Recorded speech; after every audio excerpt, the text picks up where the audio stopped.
Didn't post a Oh tweet. yeah, keep it digging. We're live tonight for another episode of American Calamity because hardcore is hardcore. Now tonight we got the bunny girl up there and we got the turtle man down there and the DM is over here wearing an Oilers hat. Yeah, go Edmonton. Yeah. And that is going to be our intro to this one. Thank you guys so much for joining us. Last time we left off, the party ended up talking the leader of the Thieves Guild into a trap that they set for him going into it. They also got a couple of new companions with them. And upon returning to the estate, Fabio interrogated the two people, making sure that they're not de factos or giving away any information before the heist went down, and in the process, not being able to really control his own self, scaring and pissing off a magpie who ran off following the leaders into the streets of Vegas, and the Thieves Guild members all disappeared behind the casino and showed up at the cellar door. Going into the cellar door, they fell for the trap and are now locked inside there with a TV that I believe was mounted above in the private tea room for their viewing pleasure at any time they wish. And that is where we will pick up.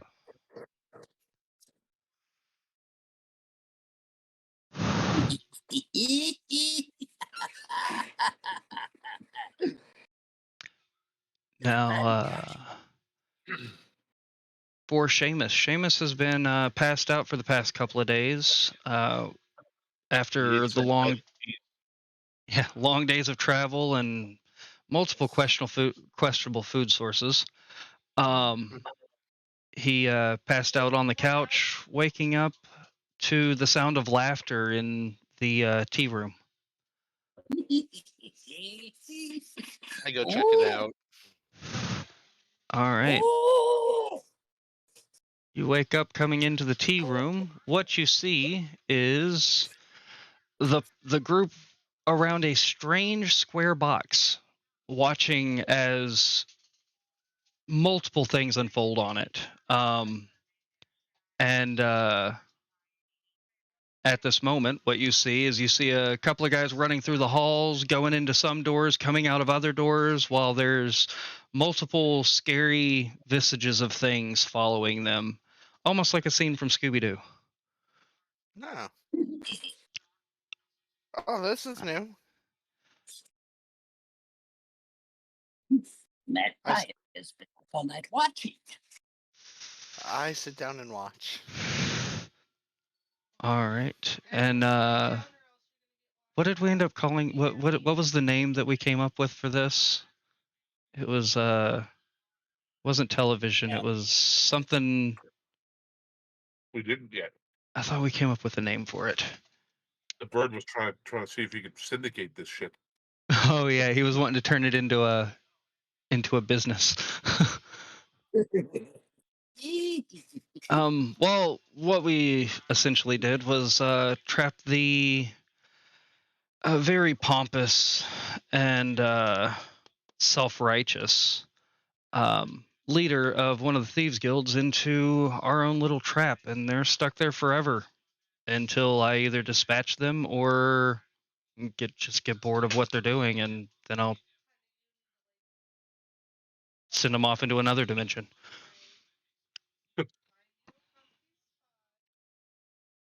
Magpie have ideas. Well, now that our fun is done with the whatever you want to call them, what's the next step in the agenda? What do you guys have planned for now?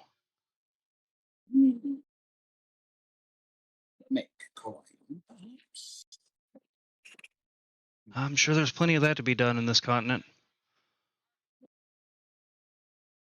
Now that we have that Seamus has woken up, now we should maybe think about where we are going to go next. Didn't we talk, Cinder, about possibly going to the canyon? I think we did. We did have some discussion about that. Only a few days away, you know? Yeah, not too far at all. The point in question is a little bit down in the canyon. I was down there looking at some old glyphs that showed up there, and off to my left, I saw some orange lights. I didn't go too close into it. I was trying to figure out what the deal was with the magic crystal, the black crystal. I thought maybe there'd be some stuff there. Yeah, if you guys want to go check that out, it would definitely. I haven't Do really you explored the know area. exactly where in the canyon we have to go? Yeah, Or and he pulls out this map, and it's a map of the entire North America, and he's like, well, I was right around here, and he marks this little spot on the map, and it was about I don't know, 100 yards, give or take 50. It was around a bend. I didn't really want to go looking at it at the moment. I had other things to do. okay. But now that Seamus is feeling better, we can give him. We don't want to leave him here. But Does yeah. he want to? Seamus, hello. Maybe he's not feeling better. 2 seconds. Or it takes him. Oh, Fabio, you have something maybe to give him a pill or something. If maybe he's on delay. We have coffee. Oh, maybe you get him coffee because he's been sleeping for so many days. This could be tough to wake him up, you know? Back in my day, we had things like Prozac and things, and then all kinds of drugs that made people go all kind. I'm talking not street drugs because that would just speed and that'd be good. But no, other things. I mean, I Sorry do about have that. a little bit of pixie dust, but that has I'll weird, take some strange coffee. effects. Okay, one lump or two, Strongest dearie. coffee you got. 1 lump or 2. Enough to wake up an elephant. Oh, you want the good stuff. Yes, and he calls to the little automaton in the corner. He goes, go ahead and bring a round of coffee to anybody else. Extra dark roast Colombian, please. Yeah, coffee for everybody, and food. What goes good with coffee? My usual. I'll take some pies. Hand pies, please. Okay, hand pies. Yeah, let the kitchen know and get that up to us pretty quickly. Yeah. So the bird takes off, and you can tell Fabio's kind of been thinking about a lot of stuff, and he's trying to figure out things as he's sending off the bird to the kitchen. He goes, shouldn't be long, shouldn't be too far along. Man, this crystal's really got me stumped. Maybe I need to put it down for a little bit, come back to it. You didn't spill something again, did you? Okay. I didn't know standing up scared the hell out of me with all these. He takes it. You see him. He kind of pulls the crystal out of his pocket. And he's like, "This might not need to be on me. Been having some strange dreams and things. Are you sure you want it? I can always just poof it away." Oh, here, let's see. He hands you the black crystal, necrotic crystal that you found in the theater. As you shake it and put it up to your ear and stuff, you do hear wailing coming from the crystal. And you start feeling sad and depressed. It's not really a deep feeling. You can just kind of feel it, something eerie and just nasty about this. and put it on the end table. Yeah. You know, you should not be holding these. Maybe I should just put it away in a box. I think so. He Doesn't feel good. he waves his hand, and you see this chest just appear on the table, and you put it in the chest, and he touches the chest real quick, and then waves his hand, and the chest disappears again. He's like, it should stay there. I've got 24 hours. I've got to touch it again, but as long as I do that every 24 hours, it should be fine. If it disappears, I don't know where it goes. Never found one that disappeared. Anyway, now that that's taken care of, and you see the bird come back, and he comes back with 2, 3, 4, 5 cups of coffee. And I immediately chug one. all right. You're immediately chugging one. I need you to make a concentration check. Constitution check, not concentration. Constitution. Sorry. Okay. 18. 18. You start feeling a little energized. You're good. You're nice and awake now, but you're not jittery or anything. Oh boy. Well, I'm ready to kill things. Fabio just takes a cup and downs it. And he goes, whoa, man, I'm making it strong these days. Whew. All right, I'm ready. Oh. Anybody else? Magpie, you should really try some of this. It's really good. I'd probably not normally drink coffee, but what the heck? All right, go ahead and roll a Constitution save. Magpie have to whip this out.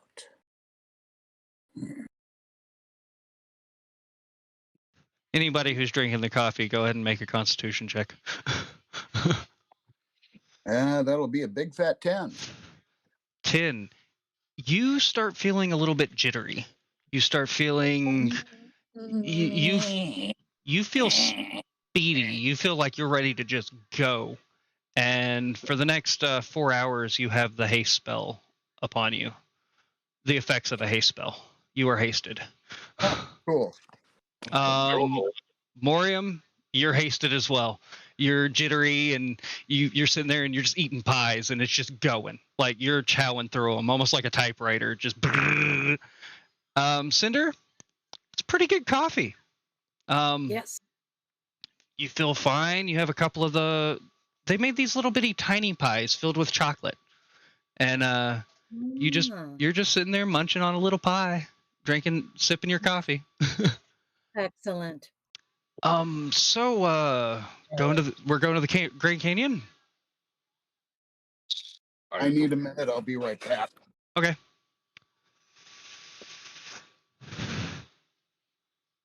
I don't think he meant right now, Bert.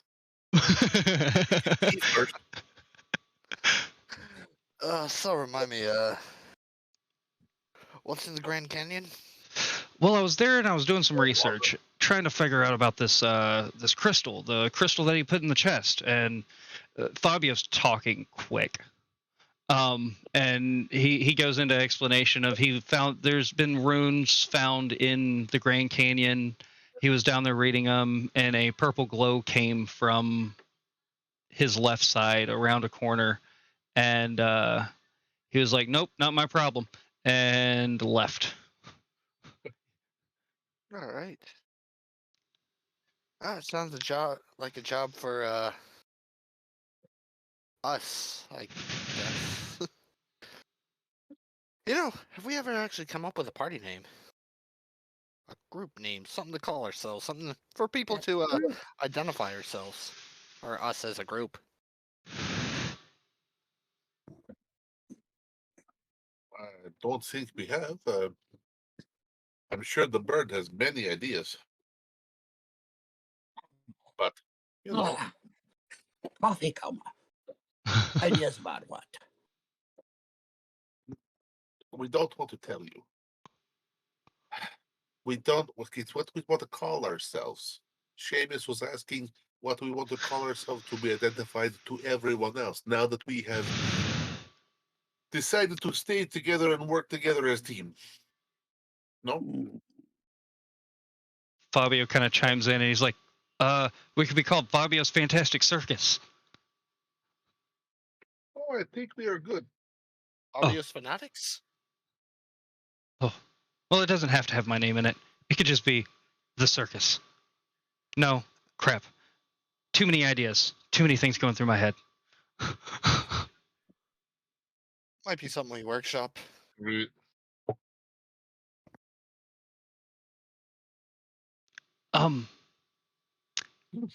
Anybody want coffee for the road? Coffee. Yeah, coffee. All right. 5 wineskins of coffee. And whatever you did, do that again. And it runs off, and a couple minutes, not even a couple minutes pass, and it comes back, and it's like, all right, coffee. So you each get a wineskin filled with hasted coffee, or whatever you want to call it. It's energy juice. Just a quick question for DM. Are we still all level 5? Yes. Okay. No, we're all, the rest of us are level 11 because we work here. It was a really good session. We killed a lot of dragons. Seamus just has a tear in his eye. Dragons. So if you're headed to the Grand Canyon, do you guys want me to come along? Since I'm not researching that, I'm kind of just sitting here twiddling my thumbs. I don't know what to do with myself right now. Sure, why not? Awful fast. Yes, please come along. Oh, okay. We can always use a, nuclear bomb. Did somebody say bomb? No. Oh, okay.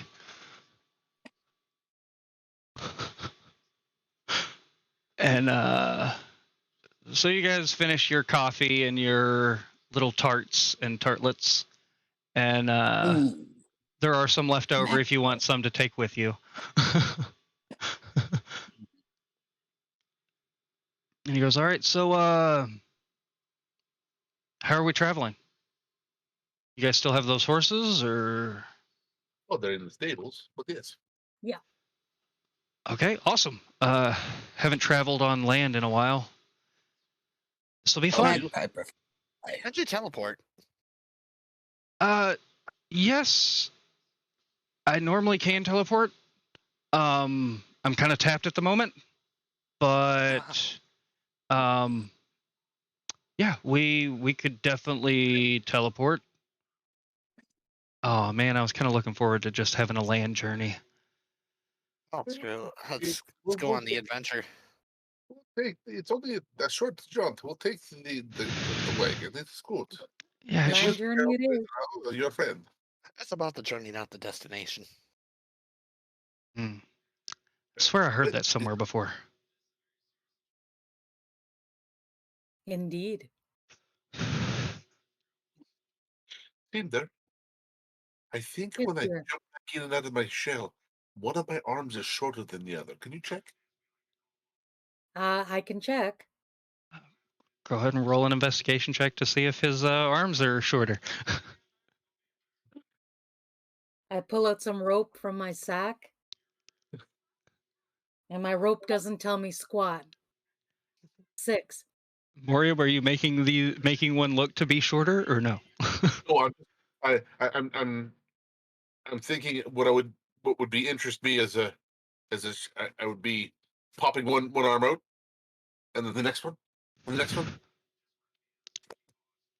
Yes, and it is very quick, and you just can't seem to get a good measurement on it as it's popping in and out.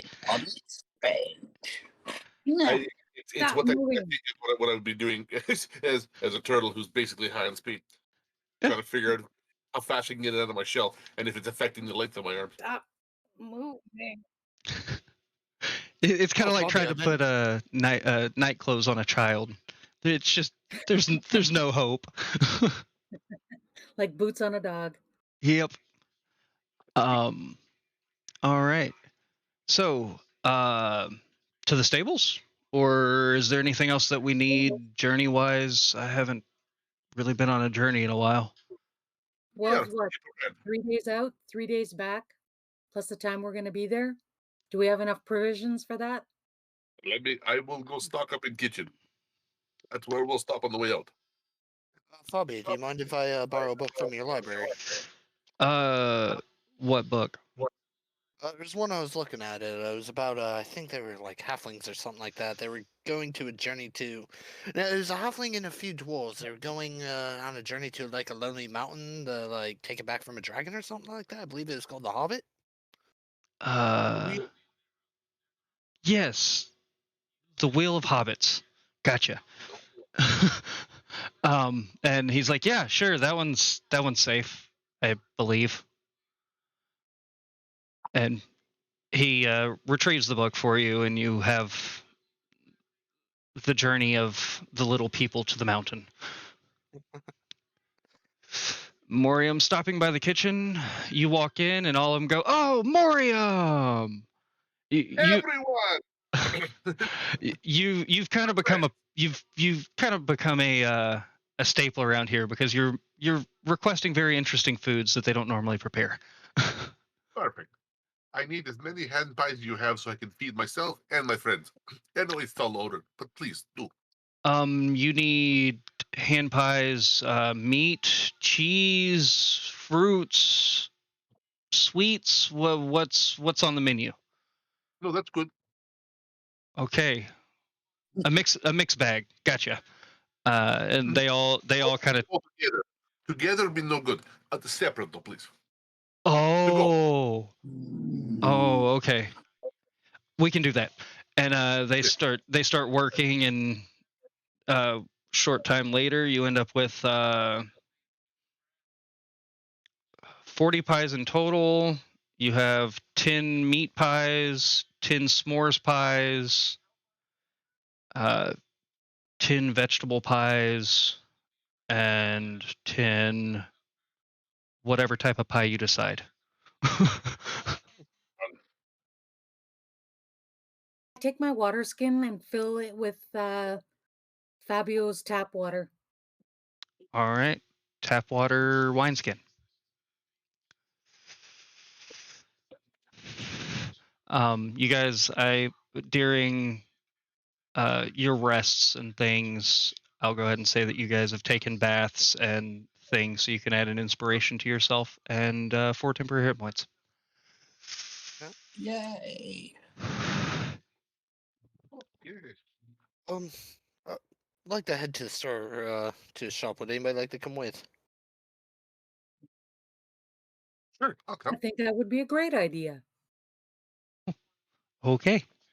What type of goods are you looking for? Just like to go to like a pawn shop or a general store. All right, you're walking down the Vegas Strip, and to your right, you see a big sign that says Pawn Star. Oh boy. I go in. As you walk in, the interior of this place is very underwhelming. It's a long corridor with different cases of things lining the walls. And as you get down towards the end of the hallway, you see a counter, but nobody's behind it. Is there a bell or anything I can ring? There is a bell on the counter. Yes. I ring it. Oh, that's so sad. Is Magpie with us? Right here. Magpie, see this shiny thing? You should press it a bunch of times. That'd be hilarious. Hand of Ledgermain. I start just making the hand of Ledgermain tap it repeatedly. Just All right. So you guys are all sitting there for a good like 3 minutes of this until it just starts going tick, tick, tick, tick, tick, tick. You broke it. Maybe nobody home. And about that time, somebody walks out. Well, how y'all doing there? What can I do for you? Well, I got something interesting in my bag. I want you to have a look at. And I pull out the gold bar from the pyramid. Oh, we haven't seen one of these things around here in these parts years. What? So, How much can I get back for it? he takes it and kind of scrapes it a little bit with his finger. This has got to be fake. And how do you know? I don't know. I mean, I can get one of my people in here to take a look at it, tell me if it's real or not. Otherwise, I can give you like 50 gold for it. I lean in, give him a look, like, you know, somebody who's killed a lot of people and things. How about you assume it's a genuine gold bar, and I'd like to try to intimidate him. Go for it. Roll an intimidation. All right, you want that with strength or charisma? I'm gonna say this one's with charisma. Okay. I will assist. This is not easy.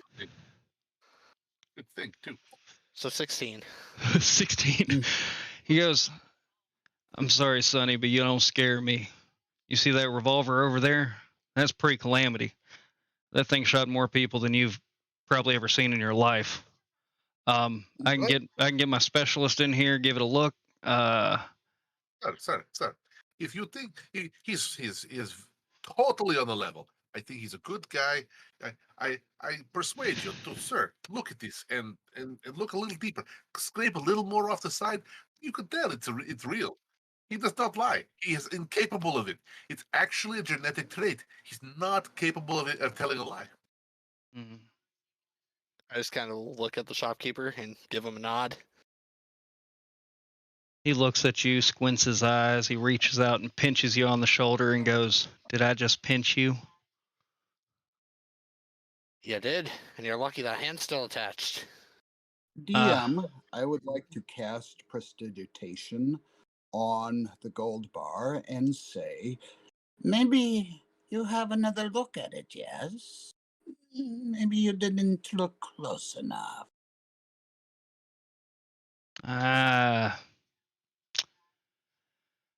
Oh, Jimmy, why don't you come in here and look at this this gold bar they got here? And a minute later, a guy comes out and goes, "Well, Buck, what you got here is a genuine gold bar. This is some old stuff here. I'd say it's probably worth at least I don't know, maybe 800 gold. I mean, it is gold, so I don't really know how that works, but yeah, it's real." He sits it down on the table and he goes, "All right, well, had my specialist look at it, and I think I could do you about 700. 800, or I'll take it somewhere else. No. Oh, You didn't consider make him nice. All right, yeah, I like that. 900, or I'll take it somewhere else. Well, you see, I got to make some money too off of this. And you How's could smelt it down with something else and easily make 1,000. Go ahead and roll a My persuasion, my eyes start to glow blue. bulk gold, very useful. 10. He goes, "Well, I don't know about smelting it down to something else. This will probably just go into one of those cases over there, but 775. 850. No, I'm gonna have to stick at 775. Can I roll a? Can I Tell you what, roll I have- something? I have something here, maybe sweeten the deal. What you got?" I said, here. I show him the pistol. Oh man, that looks older than the one I got in the case over there. Now maybe 900. This 9 platinum, we'll call it good. 9 platinum. That's only 90 gold. I mean, I'll Wait, take isn't that platinum deal, a hun- but Wait, isn't platinum 100 gold?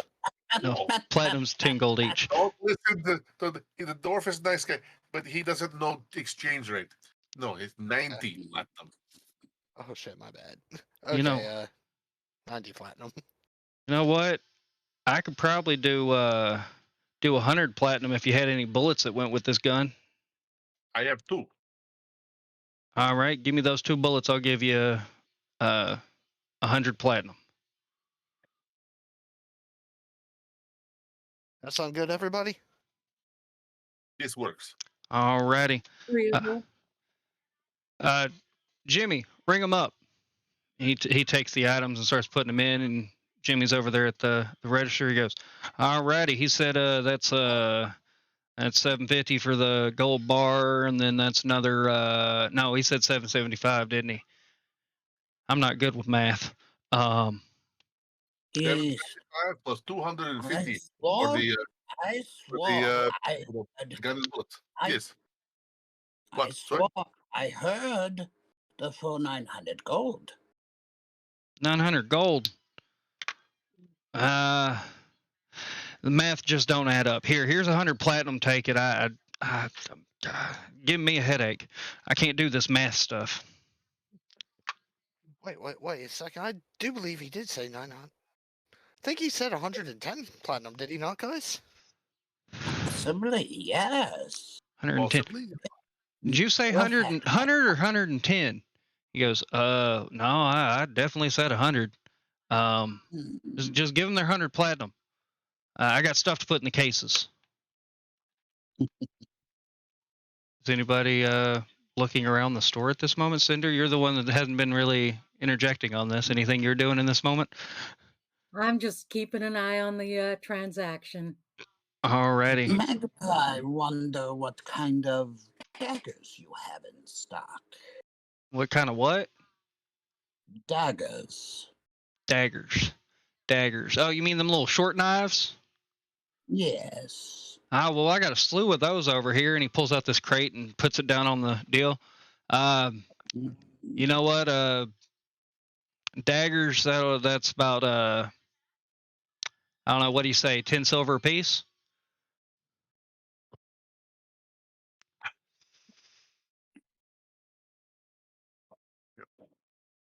Yeah. So that's 25 platinum each if we divide it up evenly, right?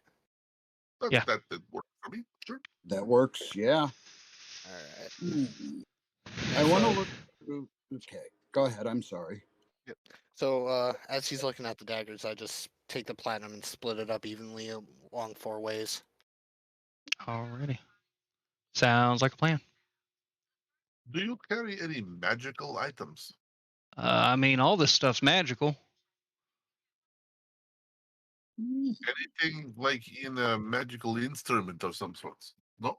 Magical instruments. What you looking for? Loot, maybe something I can play with. You want something to play with? I got a bunch of kids' toys. No. Play music. Oh, music. Well, with something like that, I could. Let me see what I got over here. And he goes over behind one of the counters into one of the cases, and you see in the case, you see a couple of like bone things. You see like a bone pan flute. You see a bone necklace. You see a bone. What looks like a long pipe almost with a skull on the end of it. He's like, "Well, I got this bone pan flute. What it does, I can't tell you, but I do know that it's very old." It's very old. What are you looking for it for money wise?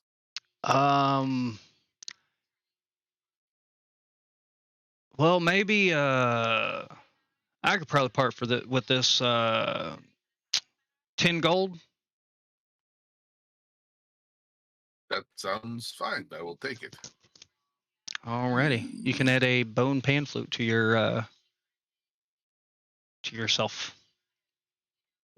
Of the dagger Do I find anything of interest? What you're looking at is just a bunch of daggers. This guy doesn't know magic at all. Okay. There could be magical items in this store, but this guy is the Ooh. furthest thing from arcane. You can tell he grew up somewhere that it's all working off the land. Why Can don't I I? roll an investigation check to see if there's anything in the collection that he's not aware of? Go for it. Cinder, what were you going to say? I think I'm gonna cast detect magic. Alrighty. Good idea.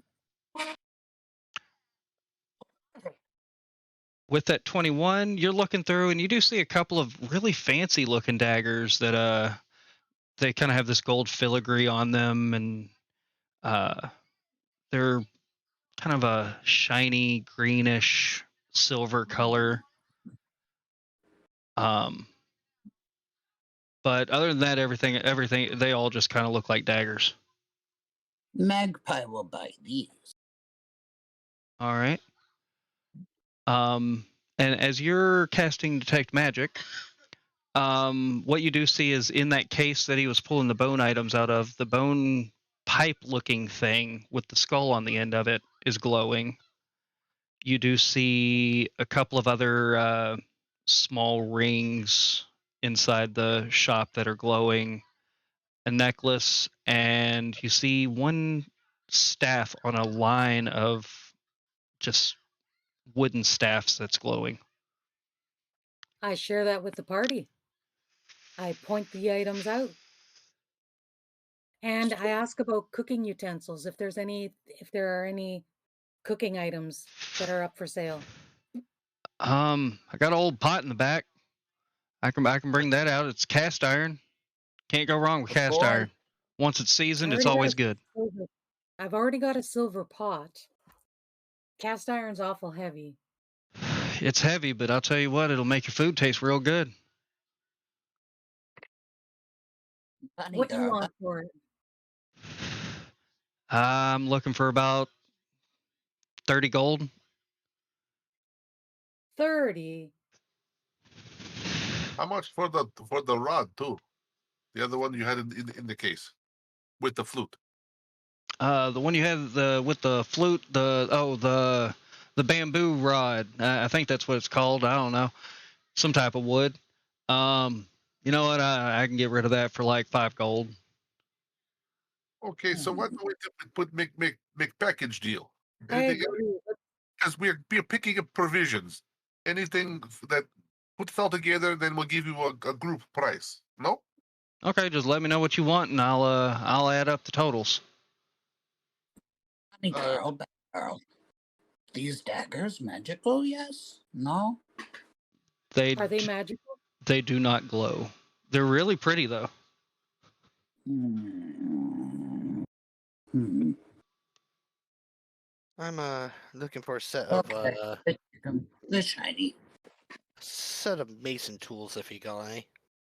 Oh, mason tools, I got plenty of those. What you looking for? Just a set? Yeah. All right, 5 silver, and those are yours. Best I can do is 3 silver. Oh, we'll see what everybody else gets, and I'll tell you if you can have that deal or not. I roll persuasion. Why do I need 2 extra daggers? Maybe he threw in. Think of. Nah. These aren't any +1 daggers or anything. They're just very pretty, ornate daggers. Which staff you say? I put them back. That one. Dagger I have it fine. Another piece of wooden stuff. I like to look at that one. Oh yeah, that's a pretty one. Yeah. All right. And he sets that up on the counter. Oh. Hold it, please. No. Yeah, sure. I'll let you hold it. Just don't try no funny business. And you hear I'm not. you hear a cock think- underneath the. You hear like a hammer cock underneath the counter. Untap along the staff. I thought I saw crack. You know, I give you 5 gold to take it off hands. Tap, tap. 5. I don't know what else you looking for. Well, the mason tools for sure. You can throw those in because we're buying lots of stuff anyway. Mason What about that tools. necklace? The necklace. That apparently came out of a private collection. First of all, I got to be able to spell. Yeah, it came out of a private collection. It was man, I can't remember what the feller's name was. I'm sure it's on a ticket around here somewhere, but we put it in the case because it's all nice and shiny. You know, the shiny stuff is what the people look for. Just a little business tip for you.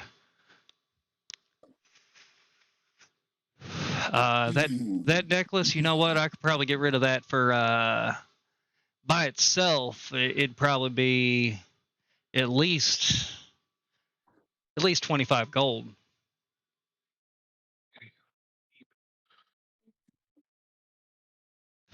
Do you What do say you you think, wanted that Mario? pot? You wanted that cast iron pot? The pot looks good. Looks seasoned. He brings it out, and this pot looks shiny. Looks like it looks like it has never been used. Oh boy. I don't know. I've been trying to season this thing. I told Elra, my wife, I told her that she could try and use it, and for some reason it ain't sticking. Well, isn't that something? Yeah. Stainless steel. Yeah. You know, that's that old that cast iron for you. I don't know. Tricky stuff sometimes. Maybe we're just not using the right seasonings. What you're seeing is a stainless steel pot. But he's from your just passive insights and things, he's telling the truth. He tried to season this thing and it just keeps coming out clean. Excellent. Any armor, perhaps? Armor, I got Studded this old suit of armor back here, but it ain't worth nothing. Can't use that. Leather armor, perhaps. I mean, it's definitely some type of leather. Why can't I get this to disappear? Oh, throw it away. That's why. I was trying to get those squares to disappear. And he pulls out the armor, and it's just a tethered piece of leather armor. It looks like it's seen some battle. Nah. No, thank you. Now, you said something about daggers, did you? Magpie looked at your collection, was not very interesting. Oh, well, I do got something in the back. Give me just 1 minute. Also, look if you have any hand axes that are very good. Hand axes that are very good. You chopping some wood or something? No, the kind you throw. Throwing axes. Mm-hmm. We used to have one of those places around here where you go in and you pay some money and drink some beer and throw some axes. I'll see what I got here.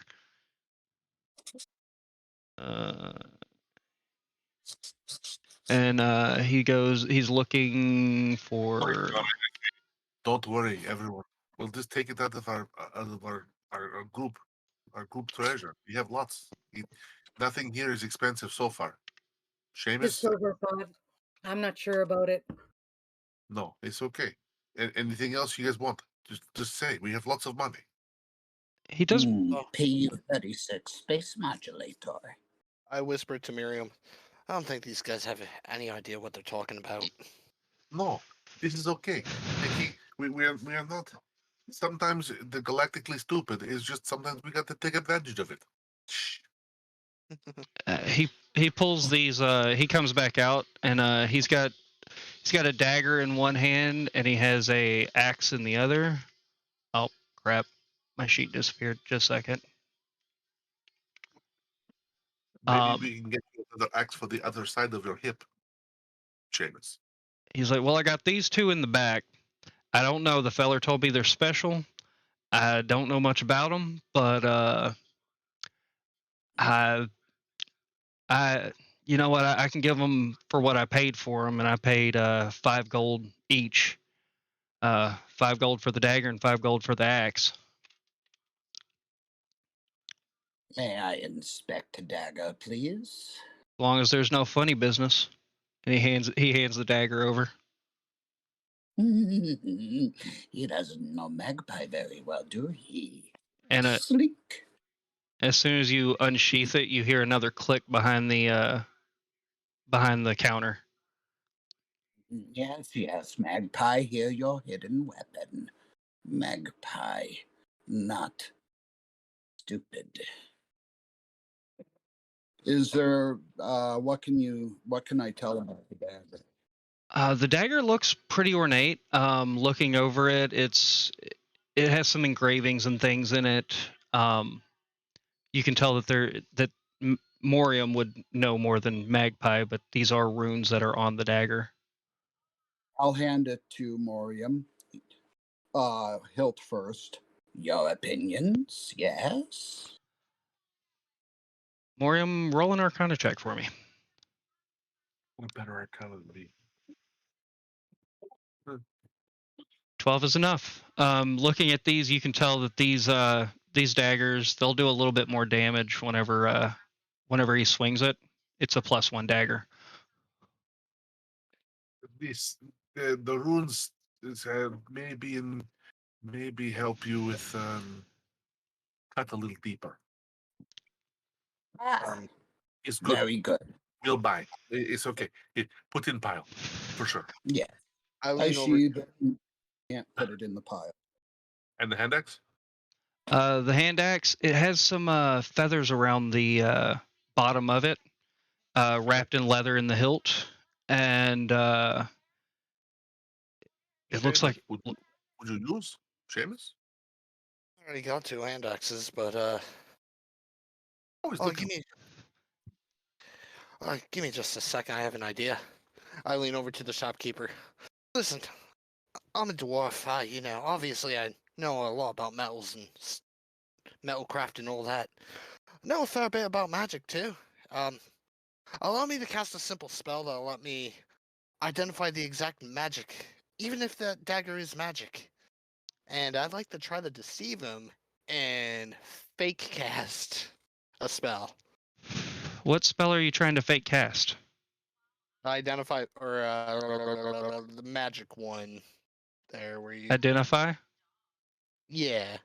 I'm going to have you do an Arcana and a Dexterity check.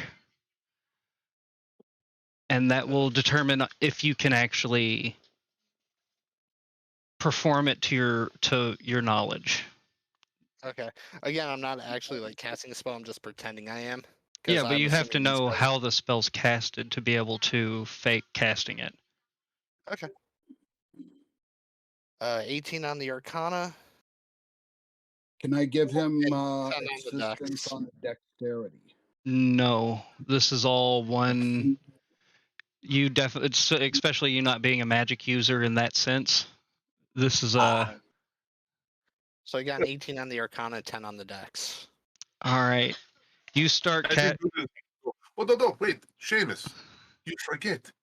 You flourish here and then there. Otherwise, it failed. Oh, you just fail it again. You're still learning, my friend. You failed. I know. All right, let me try this again. And I'm using a performance to show him like this, and then around. All right, roll a performance for me.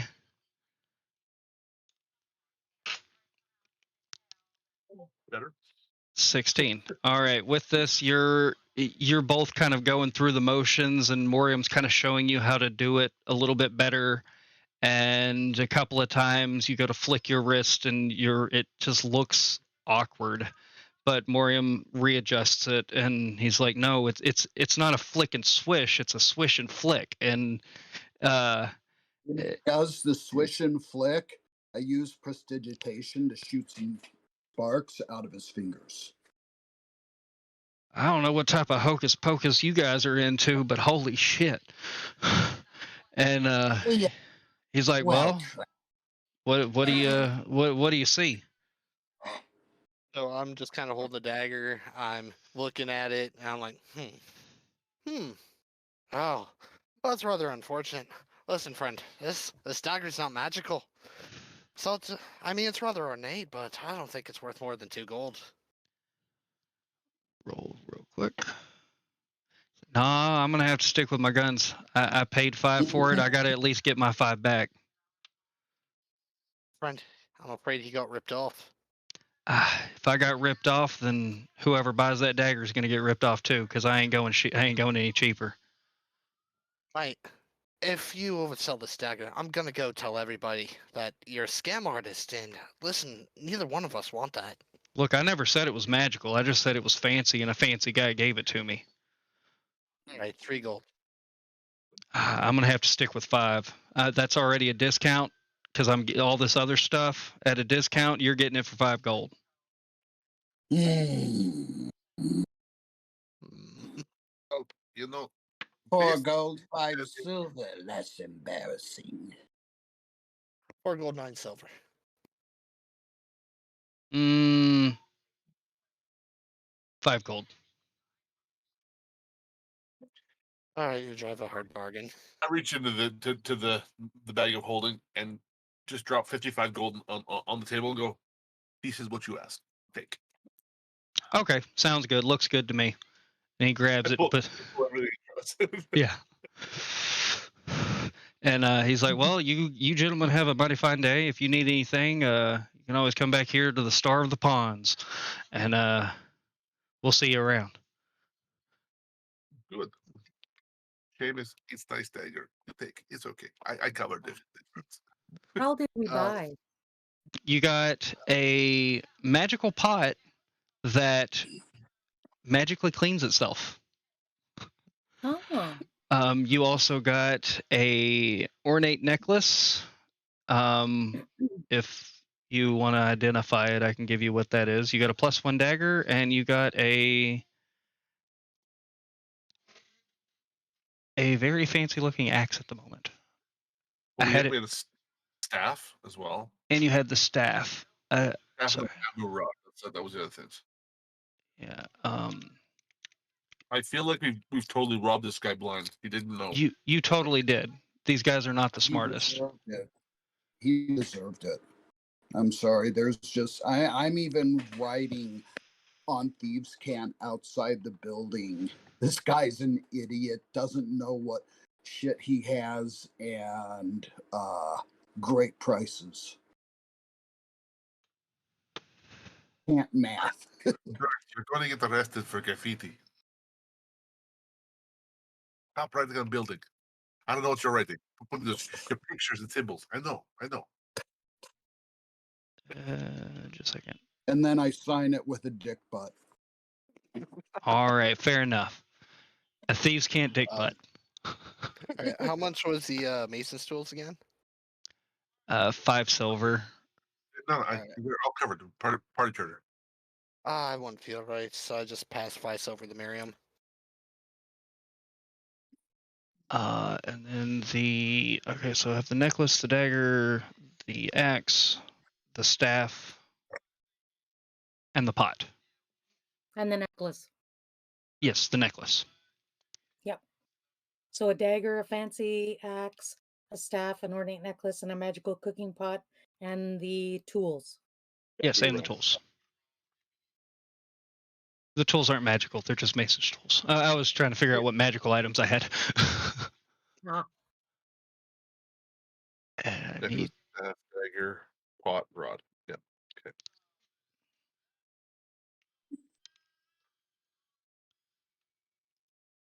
I paid for the myself though. So Okay. just so I mean, the whole thing's worth a dagger in itself, just for dollar wise. Yeah. And as you guys come out, Fabio's sitting there with your horses and cart ready. Oh, thank you, excellent. Fabio. Do you have identify spell in memory? Yeah, I could do that. You want me to identify something real quick? Yes, this. I'm holding this stuff. Oh, he's like, why don't, Maybe on the road. Once we get to the end of the road. yeah, Let's not do Cinder, it on the- you seem to be good with animals. Why don't you take the reins? I'll hop in the back, do a little bit of identifying. I'll meet you out here in a minute. My pleasure. Anybody else? Anything else you need to do in town before we head out? Just check the weather conditions. Anybody go use the bathroom? All right. Yes. Bathroom stop before we leave. It's not raining. And Cinder, you do have Druidcraft, which you can create a small object to tell you what the weather conditions are within a certain amount of time. I can't remember what the time limit is, what the time is on it. Let me look it up right now. Magpie create not a wanting to fly. tiny- I create a tiny, harmless sensory effect that predicts what the weather will be at my location for the next 24 hours. The effect might manifest as a golden orb for clear skies, a cloud for rain, falling snowflakes for snow, and so on. This Okay. effect persists for 1 round. If you cast that, what you see is a golden orb. It is clear Excellent. skies. Perfect Beautiful weather. conditions. Flying. Gonna be a bright- Look up in the sky, Junior Batman. Make sure that that's okay. And so are we wanting to take a break real quick, or were you just running to the bathroom real quick, Rach? No, that was in game. Oh, in-game bathroom. Okay, all right. Sorry. I'm assuming game is probably has to use the bathroom. He's been sleeping for like 48 hours. And we can't see. We don't know if you're in the bathroom or not. Gone. All right, so bathrooms check is done, and you guys are off on the road. All right. So while I'm in the back of the cart, I'm just going to kind of work on my rough diamond with the mason's tools and try to shape it. These guys are not here. They are gone. And Fabio is in play. Let me add him real quick. This is just a map to have a map up for the most part. Fabio. All right. And there's a magpie here with the card as well. All right. So Fabio's back there and he's doing some identifying things. And he tells you, well, the dagger you got here is a +1 dagger. The necklace you have is a necklace of adaptation. This axe, I've never seen one this small, but it is a woodcutter's axe. And this is a staff of sky blinding.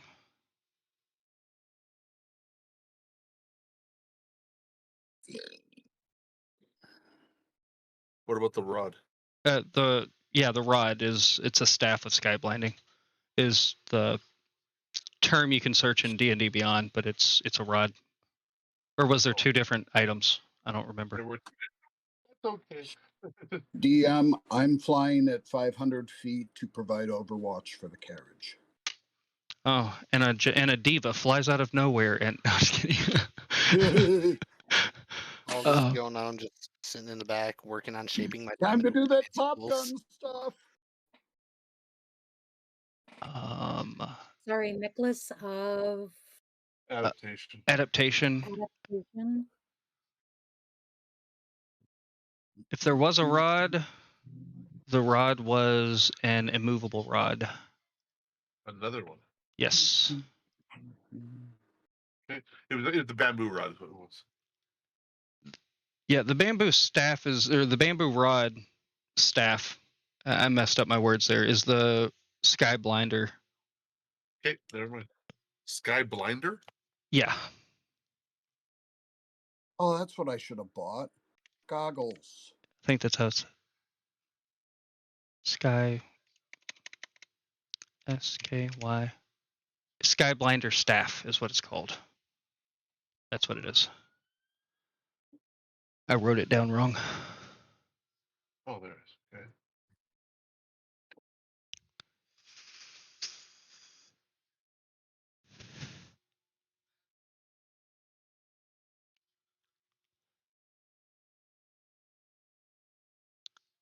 Well, that's handy.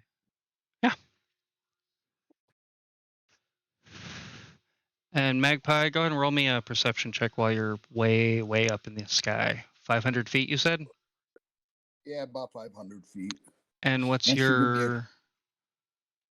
should give me a good, clean view of everything.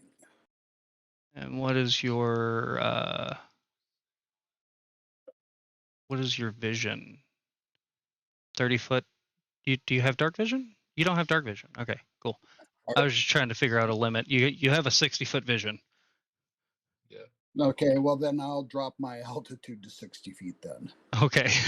So I was like, 500 feet, that's a lot of... I mean, you Maybe would see a magpie lot of not sand. Magpie, not eagle after all. Okay, perception check. Yes. So I was like, 15. 15. So far, so good. Hmm. I'll fly, I'll dip down so Bunny Girl can see me and I'll wave my wings and go back up to 60 foot. Excellent. Looks like it's going to be all clear, eh? Yep. And while Fabio's back there identifying things and stuff, he's back there and he's like, "Man, I haven't been on a road trip in about 300 years. At least it feels like 300 years. I don't know. Time is just a construct. It doesn't really mean anything, but man, it feels good to be out of the house. Little air, little wind. Feels nice. Clear my head a little bit." Indeed. You can tell he's kind of getting back to a normal state now that that black rock is gone. All right, so the first leg of the journey is nice and clear. Second leg of the journey, we'll skip through nights just to make it ease of use. And who wants to roll for the second day of journey? D20. I can continue flying. All right, roll a And D20. providing Well, a- you did the first day, so we'll let somebody else do the second day. Okay. I'll do it. All right, Seamus, roll a D20 for me. 11. 11. Alrighty. Magpie, go ahead and roll a perception check for me, since you're flying. That's going to be another 15. Another 15. All right. You guys are traveling along a little bit on this day, and the hills are... It's starting to get a little bit more hilly as you're getting over towards the west. And everything seems to be pretty normal. It's just a nice, easy day, nice breeze coming across, kind of cooling off the desert a little bit. It's not too hot. Is there anything anybody would like to do on the second day of travel? Druidcraft. Druidcraft? You bust out you do a little druidcraft and a little visage shows up in your hand, and it's another clear day. Another clear 24 Excellent hours. thing. Yeah, Look. I'll swing down again by the carriage, low pass, and wave my wings and continue my patrol. Alrighty. Anything I'd else like anybody would like to... Yeah, go ahead. I like to continue shaping my diamond. Speaking of which, how long roughly would that take to get to like the shape of a fine diamond? Do you- plan? Do you have jewel crafting tools or just the mason's tools? Those mason's tools. It's going to take you a little bit. Okay. Now, if it was like a fine jewel crafter, they could probably do it quicker. But, I mean, you're shaving and I'm guessing you're saving the diamond shavings off of it? Yep. And you're trying to take your time and make sure it actually looks good, so it's probably going to take a little bit of time to do. Okay. I've got a nail file. I've got Sure, files in my thieves' tools you can borrow. Seamus, take this woodcutter's axe. It will help you. It will be like your great axe, except a little better against plants. Alright. Anybody else have problem with these? I was trying to buy for him. No. Let's see. What kind No problem here. Tell you when you get back. Never mind. All right. This Here. necklace. This helps you against. It helps you breathe against things. Does anybody need or want or no?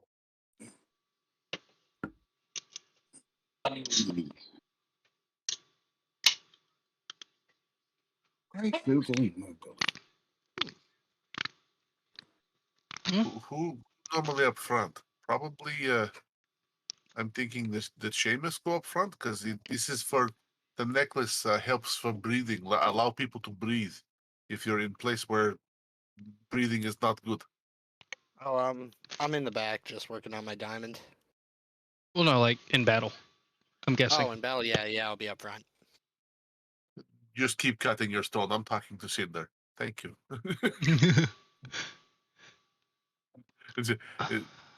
What do you think, Cinder? Are you okay with this or no? Okay with that. Yeah. Now the staff is the staff of sky sky blinding. Skyblinder's staff. Yes, is magical staff hit better. Now you can make shillelagh does hit harder, no? I believe it does. Do you have staff or no? I do have a staff. Hold on. Let me just check my inventory. You have the snakehead one, no? I have a staff of the adder. It's, that thing I think poison people, no? I think if memory serves. As a I can use a bonus action to speak the staff's command words and make the head of the staff become that of an animate poisonous snake for 1 minute. By using another bonus action to speak the command word again, I return the staff to its normal inanimate form. I can make a melee attack using the snake head, which has a reach of 5 feet. My proficiency bonus applies to the attack roll. When I hit, the target takes a 1d6 piercing damage and I know how it must works. succeed on a DC 15 Constitution saving throw or take 3d6 poison damage. Did you read that out of your manual or what? Jeez, sounds very, very industrial. It's very technical. Yes, I thought all you must do this and speak command word and all these things and hit hard and little snakes. But I don't think it's usable by me, no? I am a sorcerer. I don't think it's usable by sorcerers. Correct? That is correct. Oh, so any problem if I take this staff then, at least for temporary? But I only ask because I have to attune to it. I'm certainly fine with that. What about Seamus? Are you okay if I use this staff? By all means. Okay. And I will. I don't think the bird will have problem. He got his shiny dagger, so he's okay. So make sure here, put this on and put this around your neck, and while you are cutting your and shaping your stone, just have it on you for a while. It you'll feel how to use, and same with axe. Okay. Alright. What is it again? You get So a. Oh, go ahead. you're the DM. Oh, you get a necklace of adaptation Necklace of adaptation. Okay. and woodcutter's axe. Yep. All right. And then just make sure you equip them and then beyond. And I think you have to not the axe, but I do believe the necklace. You have to equip it and then scroll down and then attune it. Yeah, you can attune it. As long as the man says we're allowed to attune things while we're moving. You're traveling. There's days and night cycles happening, so yeah, you can attune to whatever. Okay. Plus, this day is already clear, so. And once you click the little attunement button, it should apply the proper bonuses. It gives you advantage on a bunch of saves. Yep. Perfect. All right. Interesting little item I found. I like that. The necklace of adaptation. That is a nice item. It's That very is- lovely. And for it to just be a regular uncommon item is pretty crazy. That sky blinder is neat. Yeah. A neat ability, but other than that, it's just a staff. It's just a neat ability. Pretty much. All right, so this day of travel goes by without any issues. Morium or Cinder, roll the next d20 for the next day of travel. Go ahead. Just 20, huh? Okay. Yep. Please be a 1. I'm waiting for a 1. Dang it. Give me 2 ones. All right. Second day of travel. Party is traveling along across the desert, hitting roads here and there. Route 66 you see signs for, and you're just moving along, and the road starts getting a little bumpy, so you guys get off the road a little bit and start going. If I could get a perception check from the bird. Sending it. That's going to be a 12 this time. 12, all right. And from if I could get a animal handling from Cinder, Wait. as the road is getting a little rougher. 15. 15. Alrighty.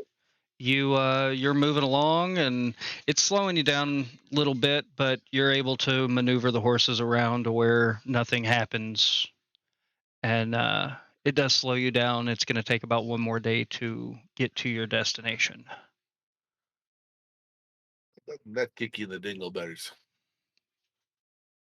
Just means I'll be able to glide more. What about Druidcraft?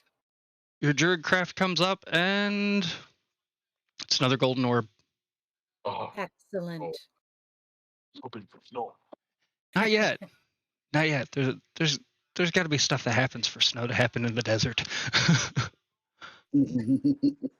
Hey, I'm just hitting each therm and going up and gliding, hit another therm, go up and down, and just all I got to do is hold my wings out.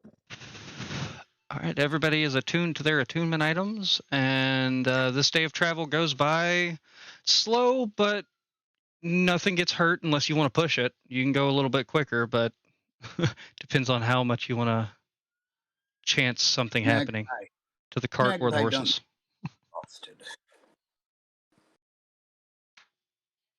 Alrighty. Final day of travel, Cinder. D20 for me.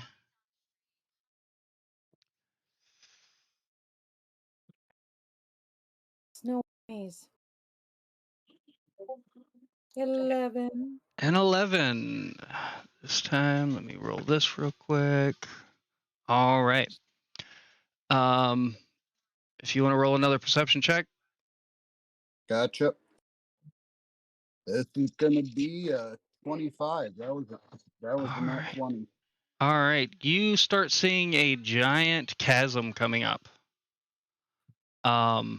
And you see it approaching pretty quickly as Cinder is moving. She's just going. And I'm going to come down in front of the carriage and just start going back and forth, waving back and forth to try to get her to slow down to pace. All right. Does that work? Do I take notice? You do see a bird fly down and start swerving back and forth and getting closer to you as he's backing up. I think we should take heed of this warning. All right. As you guys are...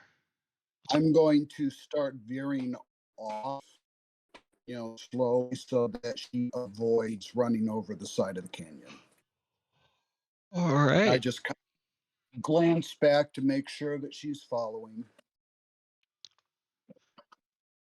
Yep, everybody's slowing down, and you guys are getting close to the edge of the chasm. Blank board. Paint tool. All right. So as you guys are coming across, there is... Oh, that is not the line tool that I wanted. I wanted this one. You guys are coming across, and you get closer and closer to the edge of the canyon. I'm going to do this on just a blank paint. Whiteboard battle, yay! Yeah. And inside the canyon, you look down, and there's greenery inside. There's a couple of trees, a couple of bigger trees. Surprising, because from what you guys know of the real world, the Grand Canyon, it's got some greenery, but the canyon's just a canyon. But it seems to have been dried up. And as you guys all come across this canyon and start slowing down slower and slower, you get right up to the edge. And sorry, let me pull these tokens out here real quick. There's a magpie flying around. Oh, there's a Moria. Oh, there's a bird. Oh, crap. I'm drawing things. You can leave me out there because I'm still flying around and scoping out the area. Okie dokie. That works. There we go. I couldn't delete the thing that I put. Who else is there? Seamus is there. And there is a Fabio. All right. So you guys come up to the edge of a gigantic chasm. You're looking across. You can see the other side, but it is definitely way across. Looking down into the canyon, you see trees and foliage. You see life, animals walking in there. But it seems to be dried up for some reason. There doesn't seem to be any water. And I'll relay what I to Morium and the bunny girl. I can't remember your name. Cinder.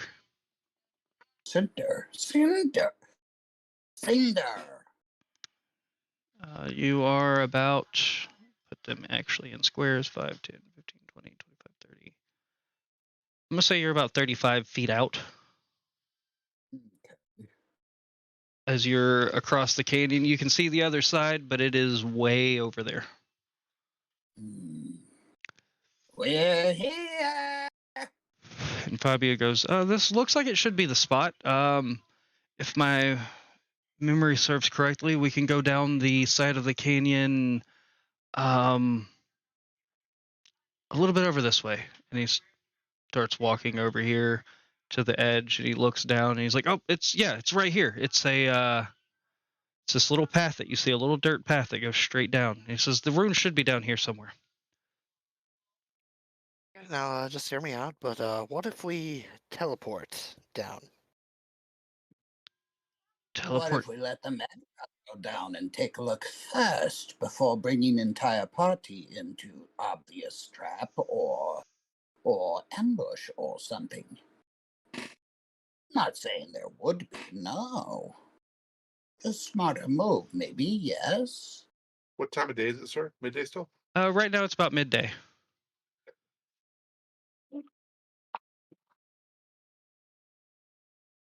Be careful, bird. All right. For my map. So I'm going to do a little Cylon flip and dive. All right. Go ahead and roll me a perception check as you are diving down the side of the canyon. I don't know why my maps didn't save any of my maps that I put in here. Man, that's another 25. All right, as you are 20. As you are sliding down the side of this canyon, just letting the air carry you down. From what you see, it starts out as just rocks and rocks and rocks, and then you start seeing what looks to be scrapings on the rocks. And the further you get down this path, you start seeing these scrapings are actually pictures. They start to form pictures, and a scene kind of starts to appear as you're going down of animals and of people all surrounding this big city in the sky.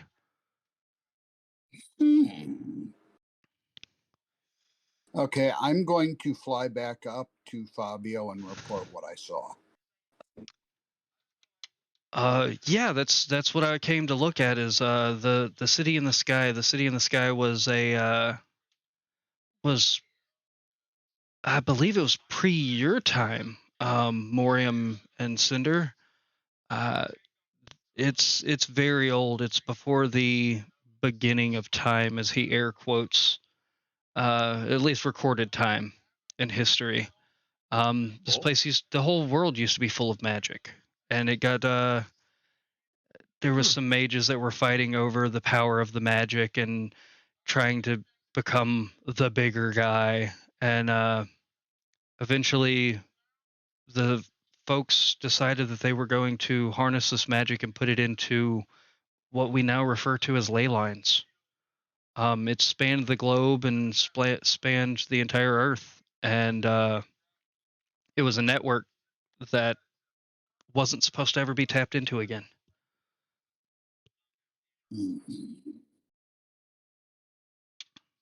The pictures you see are depictions of one of the many flying cities that took over this area, that kind of controlled the population and controlled the life and food. Still exist? That's what I was trying to find out. And then that purple glow happened, and I wasn't going to stay around to figure out what that was, because last time I saw a purple glow, the whole Earth went to crap. And now we have magic again. Things as always, magpies remember it. No different, no? Well, you were born after the calamity happened, I believe. Cinder and Morium come from a time before that where there was no magic in the world, or at least not perceived the same type of magic. And travelers? That's not my story to tell. Magpie keep eyes on you. What? We only need to be worried if they are no longer with us. Understood. I don't know where any of my maps disappeared to. Magpie not like people who play with time. Oh, we don't play. We got stuck. They're telling the truth. It wasn't their choice to come here. We were not here by choice. Then Magpie apologize. I don't think you did this. But okay, thank you. I appreciate. Imagine my surprise I'd up here. Huh? End up here, I was like over 6 feet tall. Now I'm only 2 foot something. You human once? Yes. Not turtle. I was like you. Not no. I did that. I was not turtle before. I was human, and we were in. I guess the best would say, a metal sky, a metal skybird. For that, we were in air skybird and Boeing? what? Boeing. Yes. 737. I don't remember exactly what the flight number was, but yeah, something like that. Magpie seen crash versions of things you describe. We were in a crash, I think.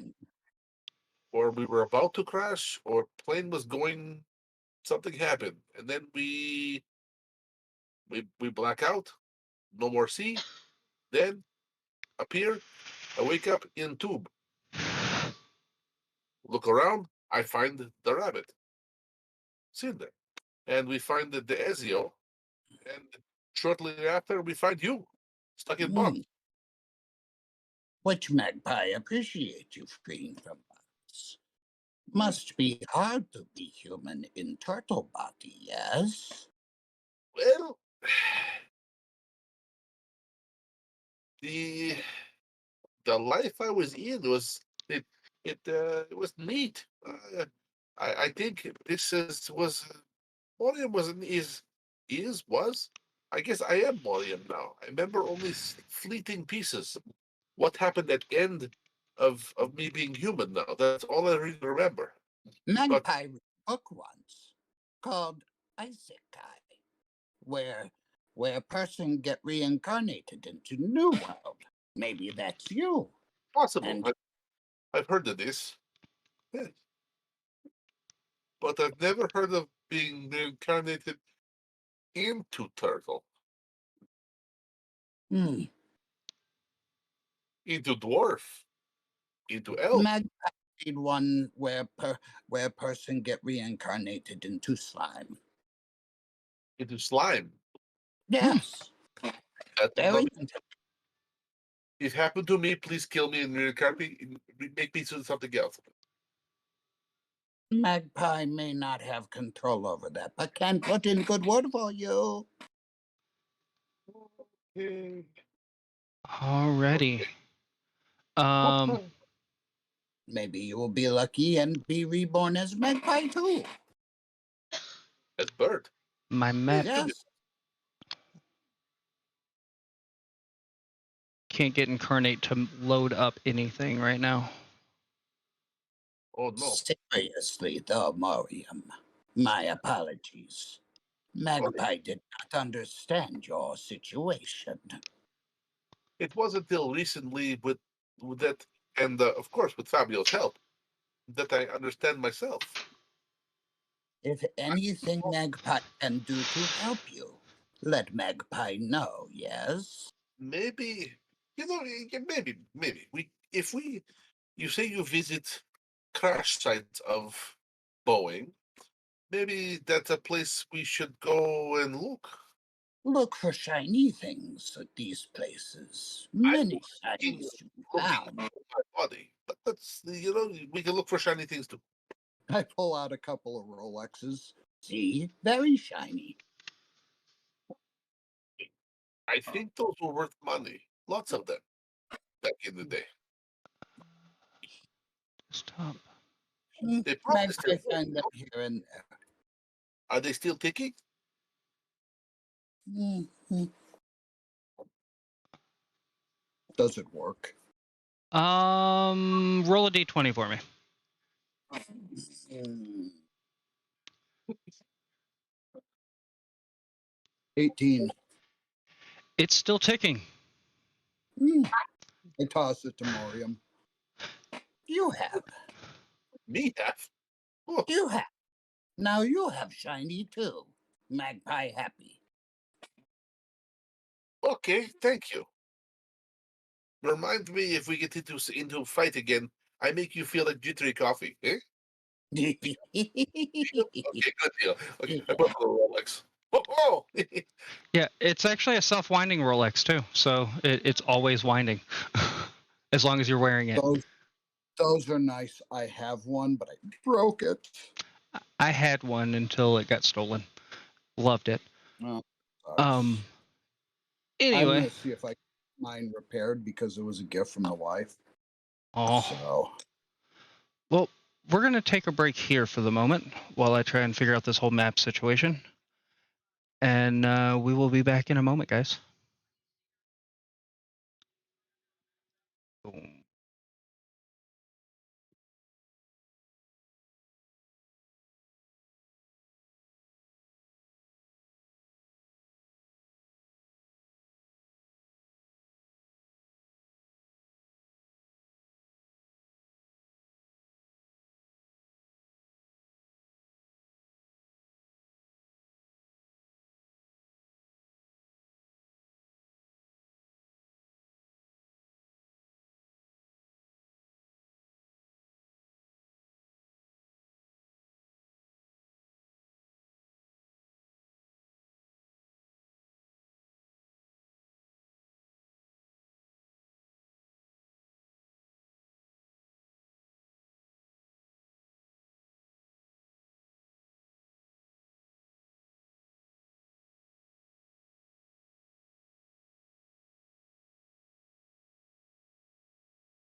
Alrighty, y'all.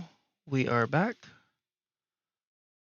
And the party was talking to Fabio about the hieroglyphs, which he gave information about. And Morium has a new shiny pocket watch. And Morium goes, Fabio goes, you guys ready to head down there? Let's do it. All right. He leads you down the path. It winds around the edge of the canyon, and you start seeing the hieroglyphs of the scenes depicted that he was talking about. And as you get down towards the bottom, you guys find yourself here at in the bottom of the canyon. A little bit of foliage, some trees and grass and stuff, because I can't seem to say that word apparently. Yeah, foliage. There it is. Lines the bottom of this canyon. Still a lot of sand and dirt. And you guys get down to the bottom, and that's where the hieroglyphs and petroglyphs are gone. He said it was down here around the corner, a few turns, I believe. I don't know. It was kind of right at the edge of that rock that I saw the light, as he's pointing down here towards this edge of the rock. Let's see. Can I use stone cutting to kind of see if I know any like history or anything about like the craftsmanship and all this on the rocks? Yeah, go ahead. Okay, so that is That history skill. Yeah, history. So it's gonna have my proficiency bonus. So it says 5 plus 8 plus my proficiency, so a total of 11. 11. This looks like it was naturally eroded away. Down below where the markings and stuff were. Looks like river water once flew through this canyon, eroding it away into the magnificence that it is. Well, there's so much foliage. What's there's gotta be water for it to grow. Where's all the water? Right? Drought. Could be old dam. Who knows? Puppy goes, there used to be a lot of water here. It was a nice riverbed, actually. A lot of the local wildlife and things drank from the water. There was plenty of fish. This was kind of untouched after the calamity, except for the people who went to go explore it looking to see what happened once the water dried up. DM question. Yes. Is Lake Mead still there in the Hoover Dam, and would we know about it? You do know that like the Great Lakes and things are still there, that there are still rivers. Your travel from up in New York area down to Vegas, you did cross plenty of rivers that were flowing. And so there's still flowing water around the world. As far as this area goes, you're not too sure. You can see that what plant life and stuff that is here is actually still thriving. Yeah, I was just wondering if like the Hoover Dam is still up. You wouldn't know unless you went and checked it out. Okay. Situation like this would probably have been caused by a rock slide or by intentional damming. Or unintentional damming. Oh man, giant beavers fall from the sky. No. They're making their dams in places. Beaver apocalypse as foretold in the book of the book. Roll for initiative. Yeah. Beaver apocalypse. Roll for and they shall rain from the sky, going with giant flat tails. It's just flattened armies. Hopefully, beavers are actually pretty dangerous. And Fabio goes, yeah. I just thought they stood there and said, "Welcome to Canada. Welcome to Canada." Bobby goes, well, it was down this way that I saw the lights, so I guess we should head down this way. And On he you, boss. just Can starts. I would like to scout ahead in this All right. up around here to make sure that this area here is clear. Around Don't know there. if you saw I'm my. gonna Yeah. say you'll be back off over this way. Just Okay. taking a cursory glance. The walls of this canyon are massively high. Okay. And what you do see around the corner is that it just continues to go and bends around the other side. Okay. I cut my hands around my mouth and I yell, "Hello!" and listen for an echo. You definitely hear an echo coming back to you. Hello, hello, hello, hello. Oh, that reminds me of Oh, home. there goes our stealth. Thanks. It reminded me of home. And so you guys wind around the path here, and as you come around to this corner, you start seeing a faint purple glow. Fabio. Yeah. What do you see? I went. Glow ahead. Purple in color.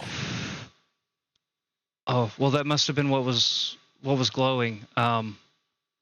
We should probably be a little careful. I don't know what is in this canyon.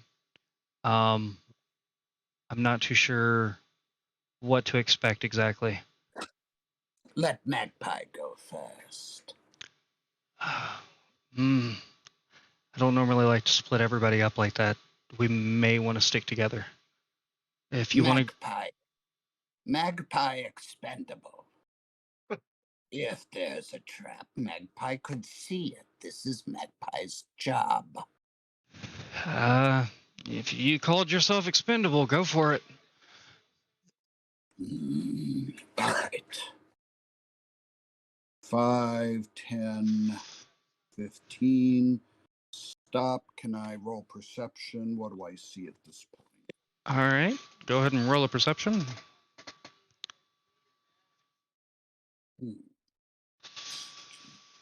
Perception.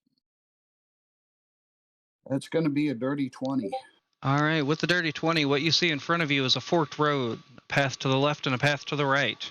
Both sides, you see the purple glow coming from. I call that back. He's in earshot, so I call that back to Fabio. He says there's a path to the left and the right. What do you guys say?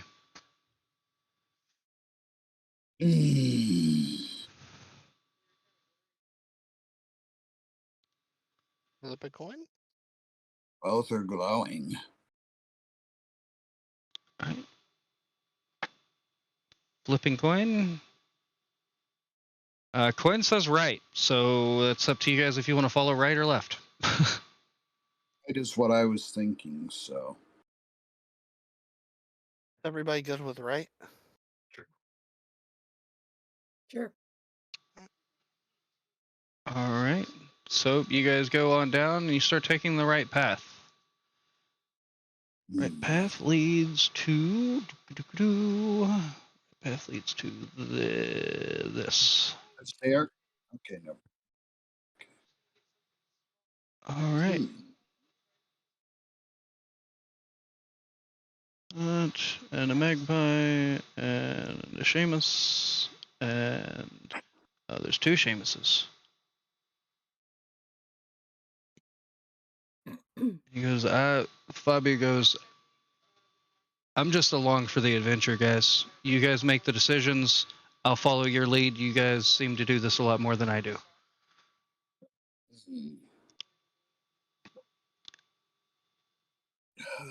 And as you come down the right canyon, you see old wooden bridges and ladders that go to nowhere, and more foliage. I keep wanting to say foliage for some reason. There's a ladder here going up. Ladder here crossing. as I'm flying around. Looks like another ladder going up here, but the path continues forward. And the purple light is at towards the end of the path. Hmm.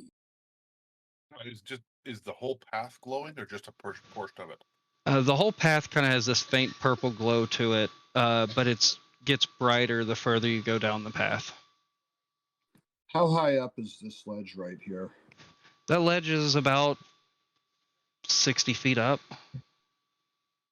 Okay, I'm going to go up there and perch to get a good bird's eye view of our scene. And you see what you see here. All right. Path looks clear. I have my great axe at the ready just in case. I've got my bow out. All right. Go ahead and roll some perception checks, everybody. See what you see. Magpie, since you're at a greater altitude, go ahead and roll with advantage. Okay, well, I'm liking that 24 already. Sinner But decides say to 25. kill you with it. And Let's see, you're 24 and roll you a 25. I'm going to cast Shillelagh. All right. You're shillelagh'd up.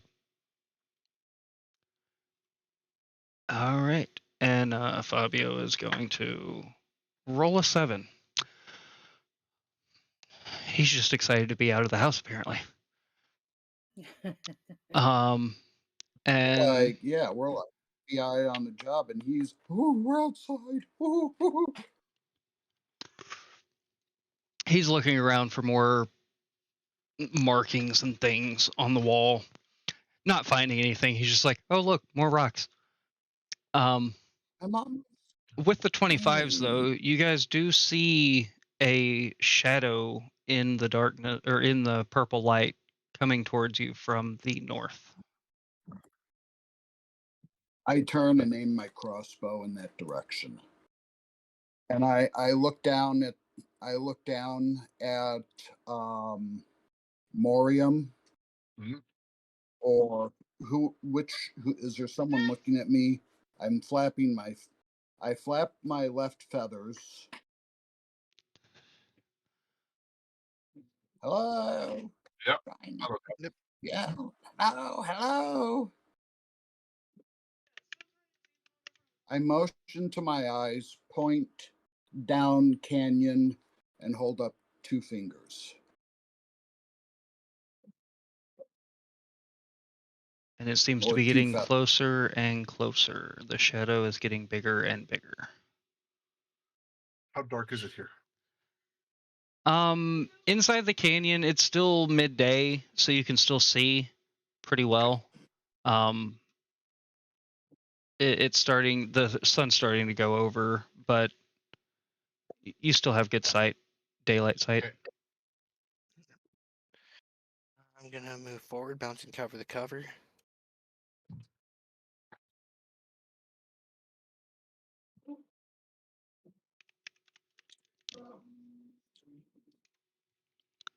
I fall, man. Leisurely. All right. As you are moving, Fabio to join us. Fabio is just kind of wandering behind you guys, like, wow, this is old. And coming out of the,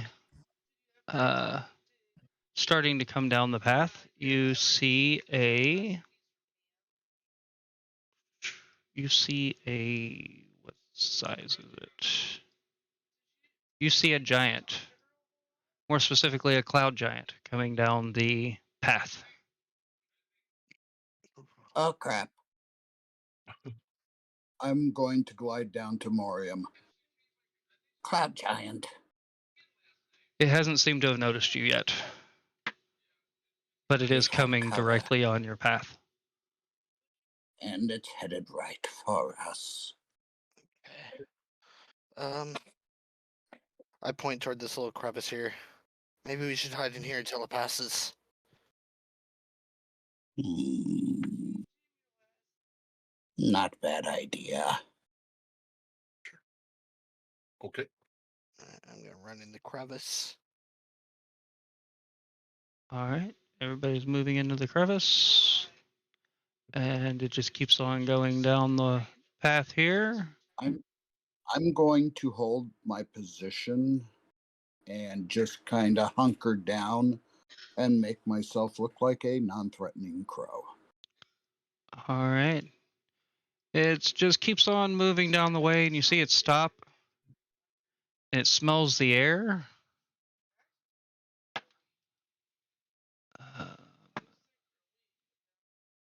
If you guys would like to roll stealth checks to see how hidden you are.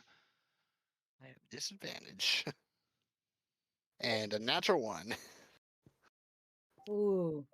It's a group stealth check, so. I have with advantage 23. No, we didn't make that for shit. You hear it, and it just kind of does. Oh, I smell something. Someone here. Who are you? Show yourselves. All right, everybody, stay here. This goes wrong. Cover me. I walk out, non-threatening like. Well, hello there. Sorry, I'm just wandering through. How might you be this day? Ugh, tiny person. What are you doing here? This place isn't for you. The thing is, I seem to got myself lost. You wouldn't by any chance know how to get out of here, would you? There's more of you around.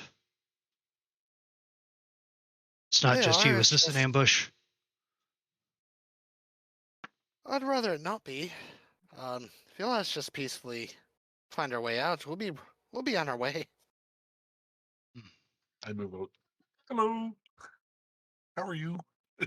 Little turtle Hi there. person. Hi. Aren't you cute? I'd like to think so. Well, you turn around, go the other way. We want to see the purple stuff. Purple stuff is not for you. What's the purple stuff? Purple stuff is magic stuff. Not for you. I like magic stuff. We came because I want to see the purple stuff. Well, I'm not. Why don't you take us to see this purple stuff? You seem like a very nice and kind and very very big giant. The kind Capable. of that capable giant that wants to take us to places and show us things. I'm not supposed to let people close to purple stuff. We won't tell anybody, I promise. Who said anyway? I mean, we surely mean no harm. Yeah, you could do it. You seem like a really nice guy. We won't do anything to. We just want to look. Just look. There's no harm in looking, is there? Come on. You're trying to confuse me. I don't like that. Not confused. We just want. We would love. We would like to you just to show us the place. We don't want to cause any harm. We just want to see what it's all about. It's my We're purple stuff. curious. It's our What? purple stuff. Right. We don't want your purple stuff. We want to see what your purple stuff is. That's all. What if we offered you a service? What We do could something for you, and you take us. Take us tiny to see the person do purple for stuff. me? Oh, certainly. Might have problems with some other intruders who may actually mean harm. We could take care of them for you. People are getting small spaces that your big giganticness can't possibly get into. That's what Betty's for. And he picks up this giant morning star on his side. I just smash my way to them. That's a really pretty Betty. Yeah, I name her Betty. She keeps me company. Hmm. You have trinkets? We have Yeah. some. Mhm. We have You've- so many trinkets. You bring trinkets to us?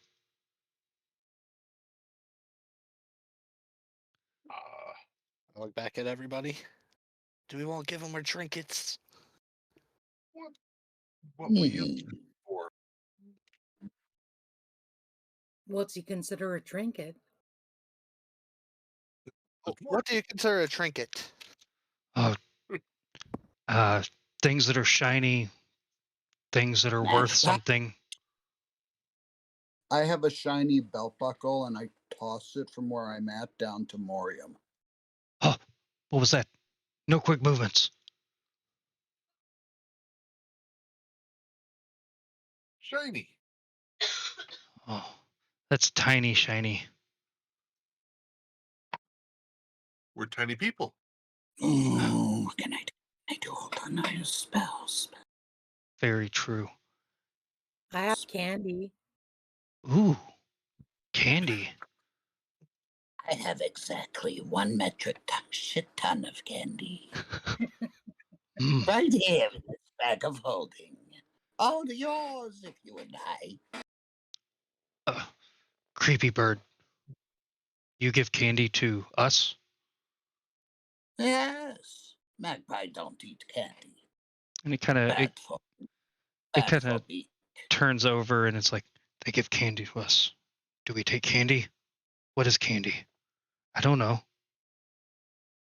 Candy, Yeah. eat candy maybe? I'm not sure. Open mouth. Try one. I flick one up to his mouth. And you see it turn and you see another head come around and snatch it out of the air.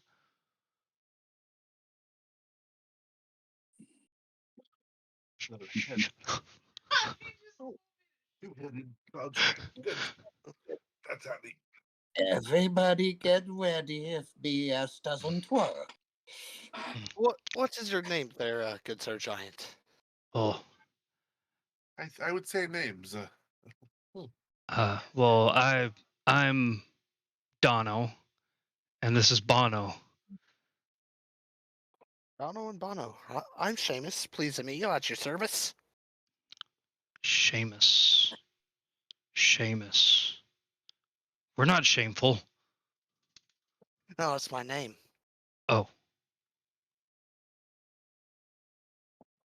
Well, Name's Cinder Bramble Dust. Cinder, that's like fire. Morium. It's like fire, but not dangerous. Not dangerous.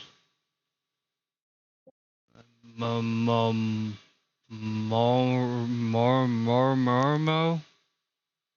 That's close enough. And guy behind rock. Who is he? As Fabio steps around the corner.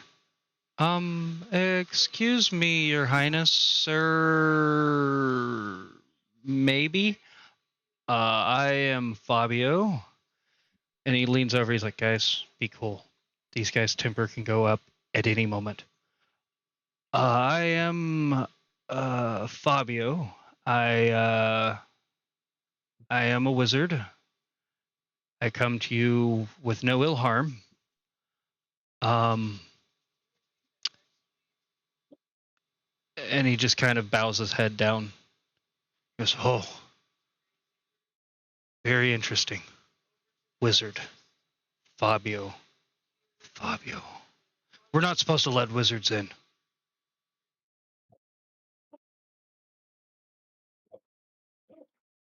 Oh, we're just a curious bunch of adventurers.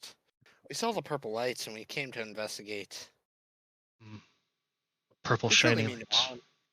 Is there anything we can do for you to prove that we mean you no harm, or any service at all we could provide? I do have spot in middle of back. Can't reach.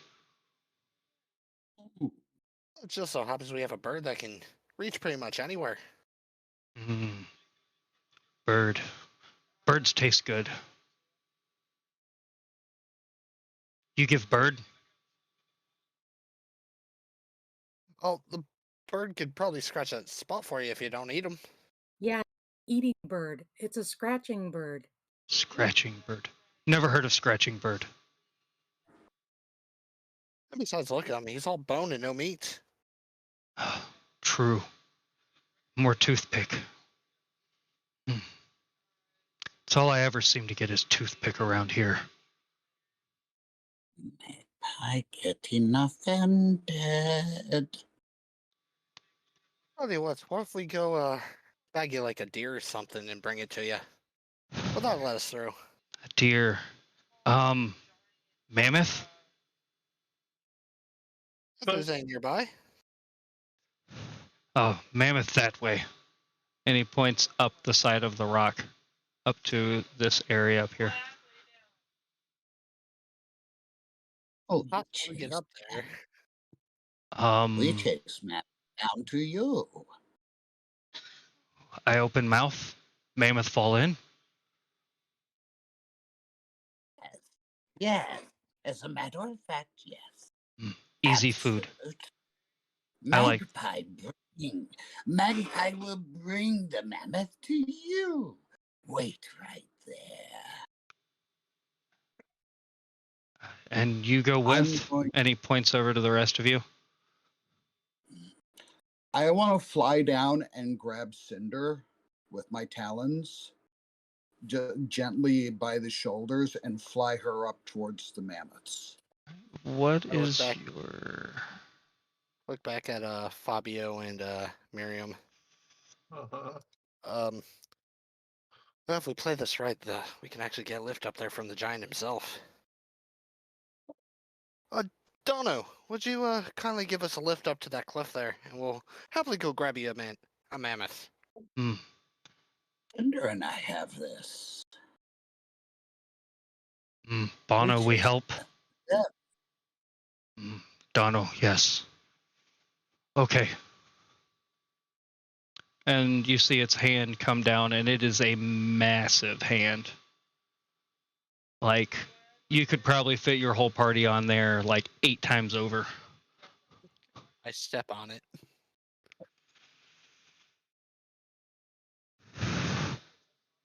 Anyone else? I'll get in. Fabio's like, sure. And he steps in the hand as well. Magpie can't carry Fabio. Only Cinder. Cinder light enough. That's what I was looking at. Yeah, Cinder light enough. And the hill giant, or the cloud giant, scoops you guys up and puts you up on top of the platform. The heck was that? You're a true gentleman. We send mammoths to you now. You bring mammoth, I show you purple.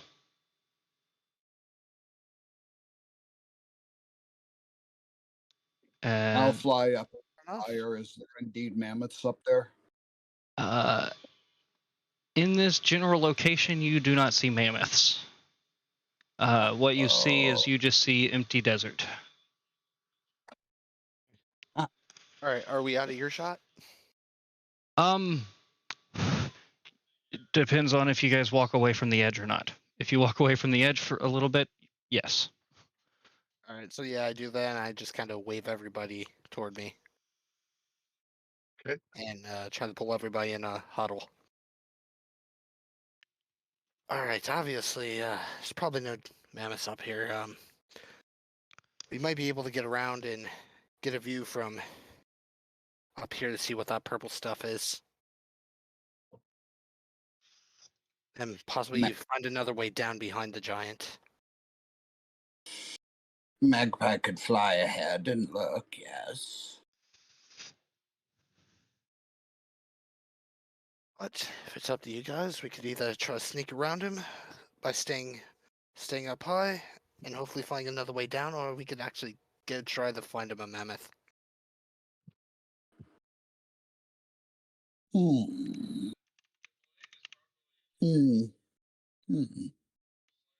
Fabio? Wizard, yes? Yeah. I've never seen one of those up close. Make him a mammoth. I can make you a mammoth. I can't just make a mammoth appear out of thin air.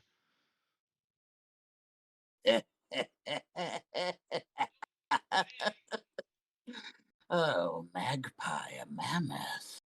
A mammoth-sized magpie.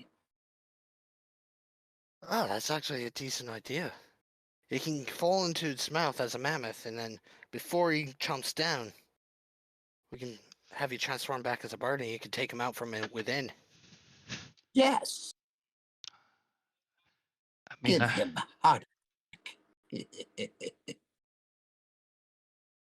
it's up to you guys. I mean, I could turn us all into mammoths if we wanted, but I don't have a better plan. Huh. I don't want to be eaten. Just like Hmm. Magpie do it with brand new dagger. Oh, this is going to be fun.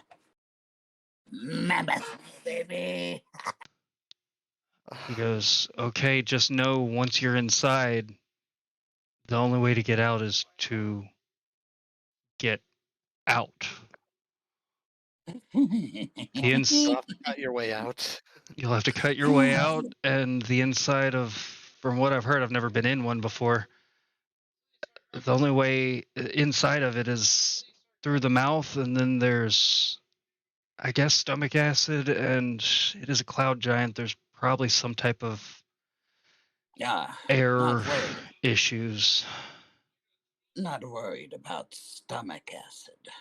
Time it right.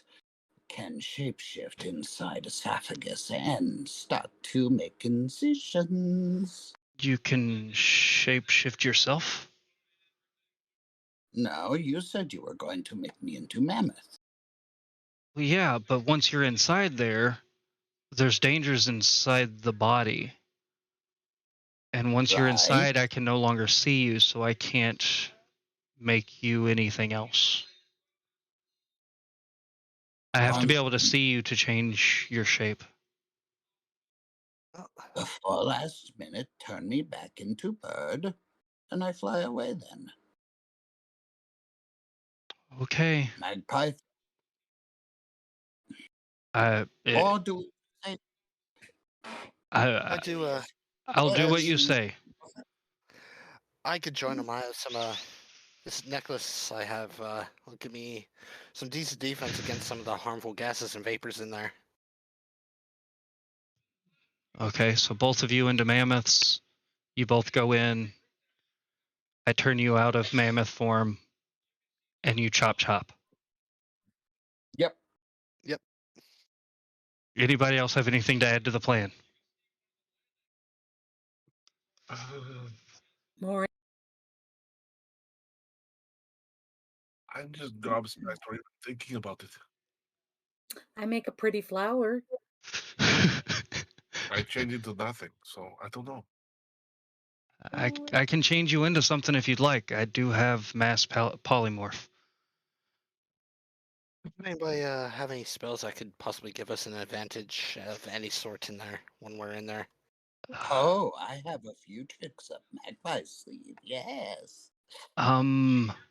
Actually, now that you say that, you see him kind of like twist his hand, and you see this little pearl of an orangish color appear. And he goes, it can do fireball, or inside it, if you can get in and get out, it only has a few seconds once it hits the acid to turn into a fireball. But does anybody have a sling? Have a what? A sling. Like I have a slingshot. Give to Magpie, please. Now this will take my highest level slot to do. I give the sling to Magpie.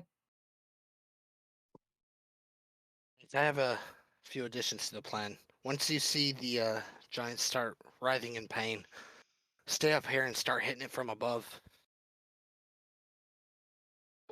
We can do damage from inside and out at the same time. We could probably bring it down a lot faster. Okay. All right. So you have a delayed fireball blast, a delayed blast fireball orb. All right, so I step like 10 feet out, put my arms out. All right, Fabio, I'm ready. Change me. So wait, you're still turning into a mammoth and going in with the ball?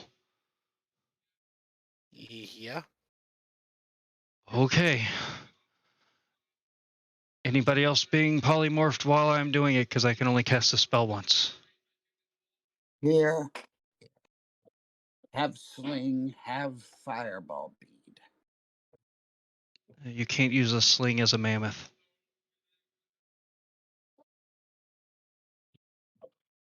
Carry it in trunk. When turned back into bird, grab and shoot. Okay. All right. And he waves his hand and says an incantation and casts mass polymorph on the two of you. And you both turn into giant mammoths.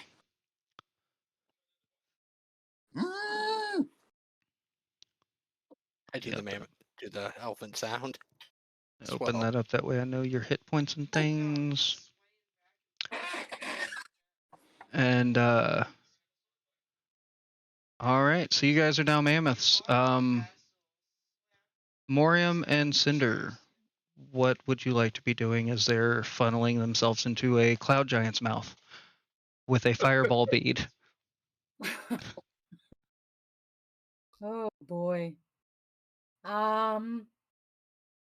I'm just gonna wait and see what happens and be ready to hit the cloud giant. Yeah, that's. Oh, All right. I'll let you guys let me just go ahead and put it back on that map that way.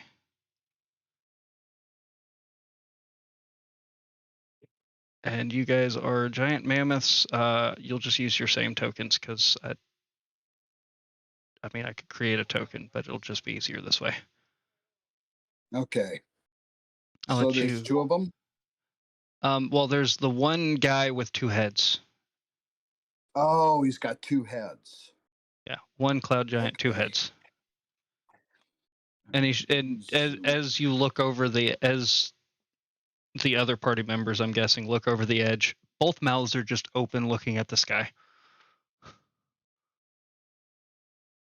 Okay, so I'm charging. Since I'm a mammoth, I'm charging. I'm running at full speed, and I jump right for the left head. And I'll charge, jumping for the right head. And All do we know? I know offhand that cloud giants, are they immune to lightning? Are cloud giants immune to lightning? That is a good question because I do not remember off the top of my head. I don't see anything saying that they're immune to it. Okay. Keen small cloud giants. I just wanted to know that's a dick. We've also had a long rest since we left Fabio's, right? Oh yeah, Couple. multiple.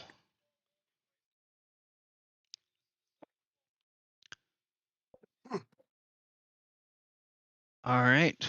So the mammoths are off. They're charging and they jump off the edge of the cliff and go right into the gullets of this cloud giant. As soon as you get into halfway into it, they are going to chomp for a 16 to hit and a 18 to hit, which the mammoth armor class is 13. Both definitely it.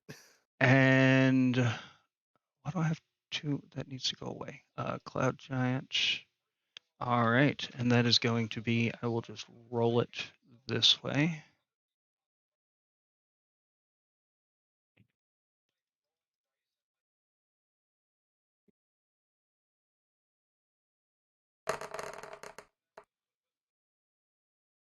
That is 38 damage to each of the mammoths. Woohoo! Now, does that affect your regular HP? No, that Or just mammoth. affects the mammoths. The mammoths have 120 HP apiece. Right, good. Let me write that down too. Better off staying as a mammoth. 120 minus Especially- 38 each. That would bring you down to 85? No, 38. 82. Okay, how big are these giants that a mammoth could fit right in its mouth? They are huge beasts. Okay, so just put the second largest giant. Okay. Yes, Okay. like They're they're a few feet taller. They're like 50 feet tall. Massive. Oh yeah, that's why it can reach down and pick you up and put you on top of the Grand Canyon. Tells me this was a really dumb idea. And as it chomps, you start sliding down the throats. Did he get a chance to change us back? You, Did Fabio get a chance to change us back before we went in? you said once you're inside, give it a minute and he will change you back. He will drop concentration. Okay. Um, Well, I got tusks. Swimming on the way down, I'm gonna use them. Uh-huh. Alrighty, We're on so indigestion. a mammoth has a gore attack. It is plus 10 to hit and does 48 plus 7 damage. So go ahead and roll a d20 to hit. Add 10. 11. That one's going to miss. 19 plus what? 11? Plus 10. 10, so 29. We are inside. Oh, that's a so 1. You rolled a Yeah. 1. I did roll 1. As you're going But yeah, no, down, we're inside the thing, though, so it's. you're how inside can we it, get- but with a 1, when you go to gore, you hit something hard and one of the tusks break off and you take an extra 10 damage. Meanwhile, I'm thrashing around like a honey badger. And you do hit, so go ahead and roll 3d8 and add 8 to it. 3d8.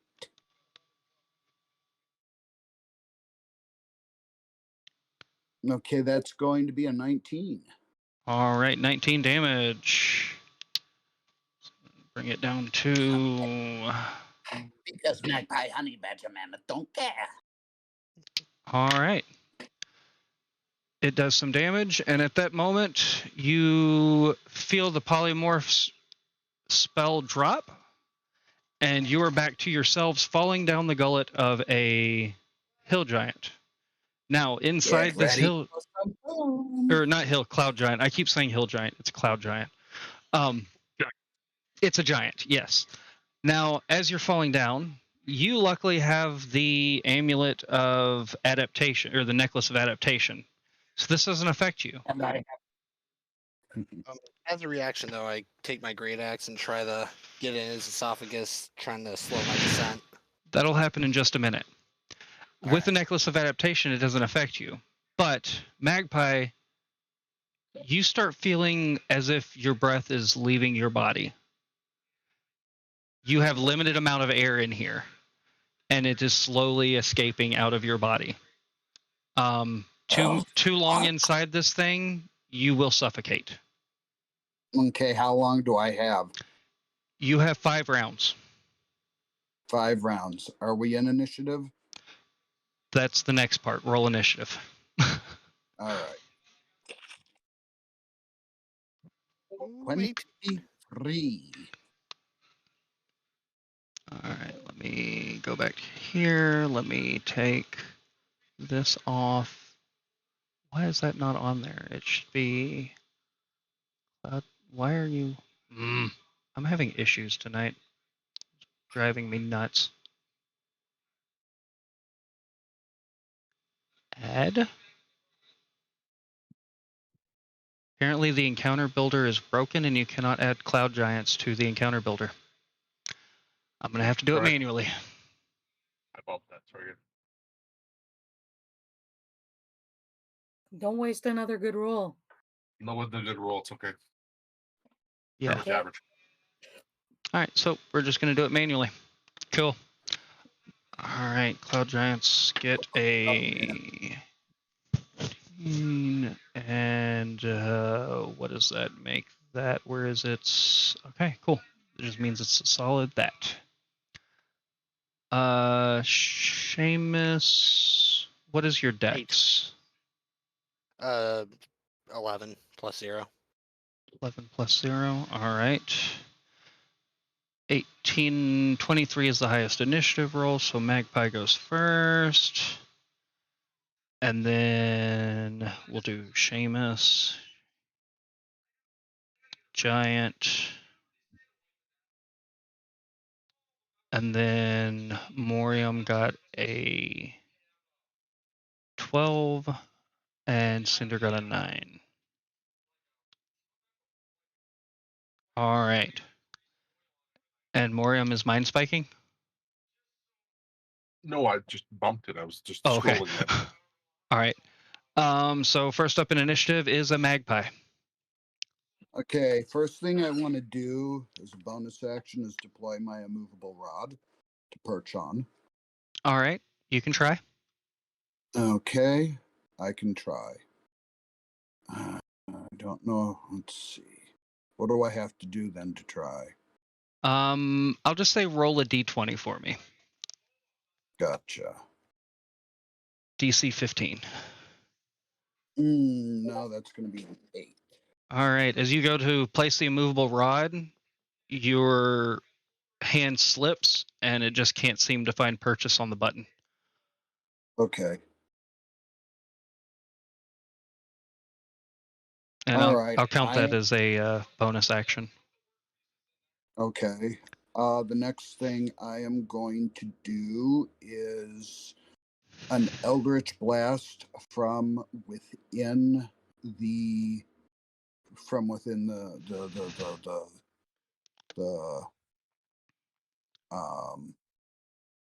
giant thing you were in.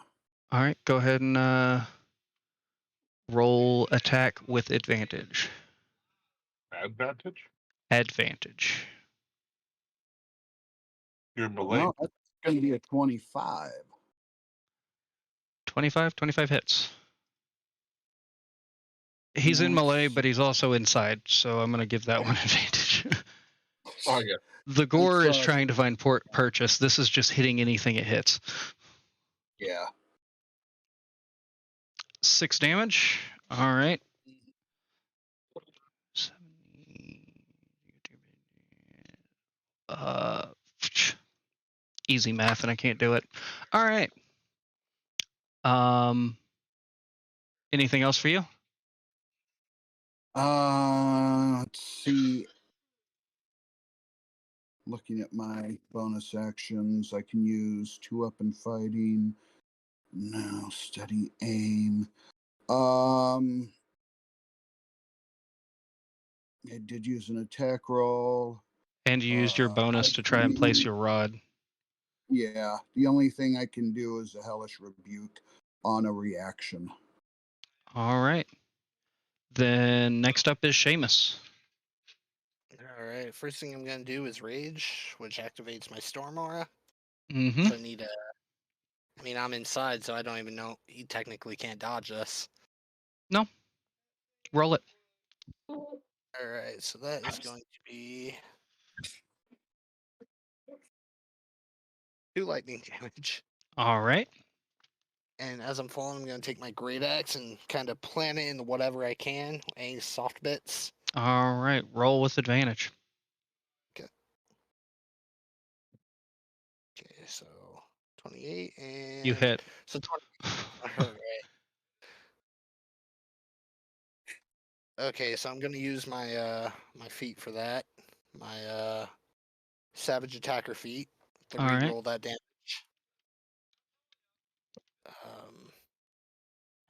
things. Oh my god. Okay, so 10 damage on that. And I'm gonna take my extra attack. So 10 damage With, total on that. Yep. I'm gonna take my extra attack while I'm holding on the great axe, slow, kind of like slowing my descent down his gullet. I'm gonna take one of my hand axes with my other hand, All right. and also with advantage. 21 is the highest That's going to hit. for 9 damage. And that's gonna be my turn. All right. All right, that's your turn. Moving on to the hill giant, or the giant. Why do I keep saying hill giant? Cloud giant. Cloud giant. The cloud giant is going to, with its innate spell casting, knowing that something is within it, it's going to take on a gaseous form. You guys are now about 40 foot from the ground. I will. Can I latch on to him and glide him down to the canyon so he doesn't get hurt? No. It's not, it doesn't work. It's not going to work like that because it's instant. He turns into gas and you fall. And as soon as he turns into gas, he just moves out of the way. You guys are no longer inside it, so you are no longer suffocating. But you do fall 40 foot onto the ledge, taking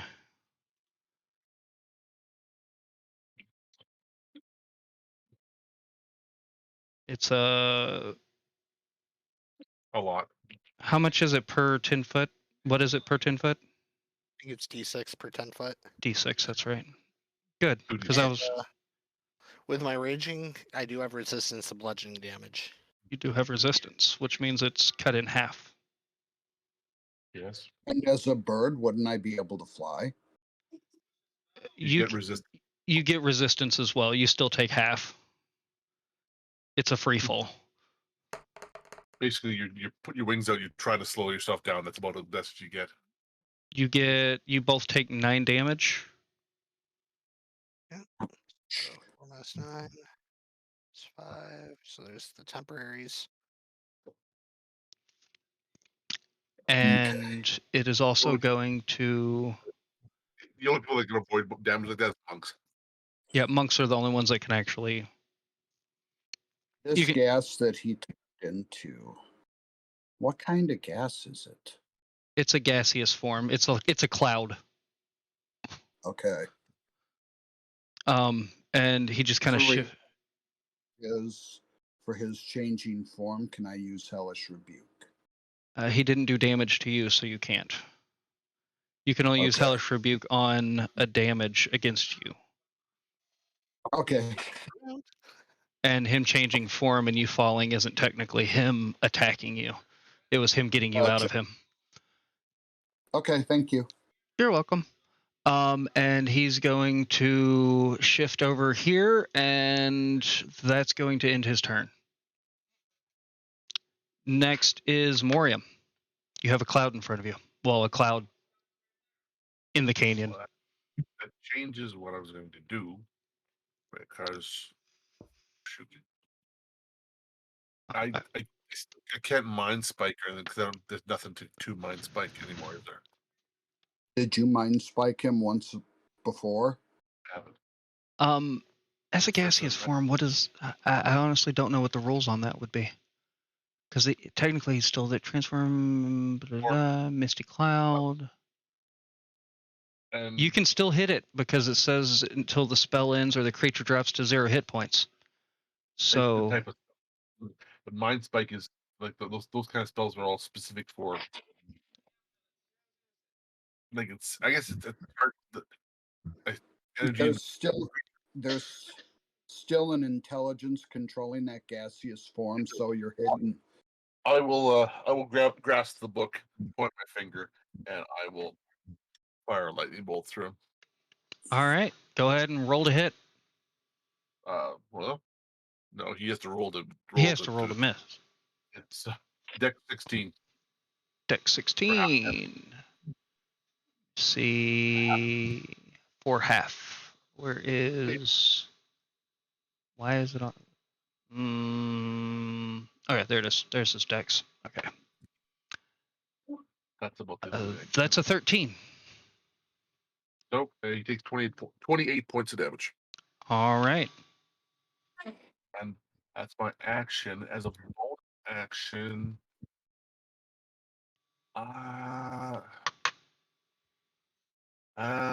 no, I will wait for that. We're good. Okay. What's that? All right. Go. Cinder, you're up. I blast him with guiding bolt. All right.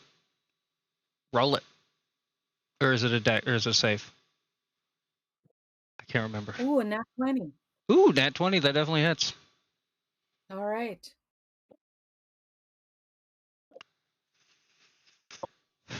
Come on, roll high.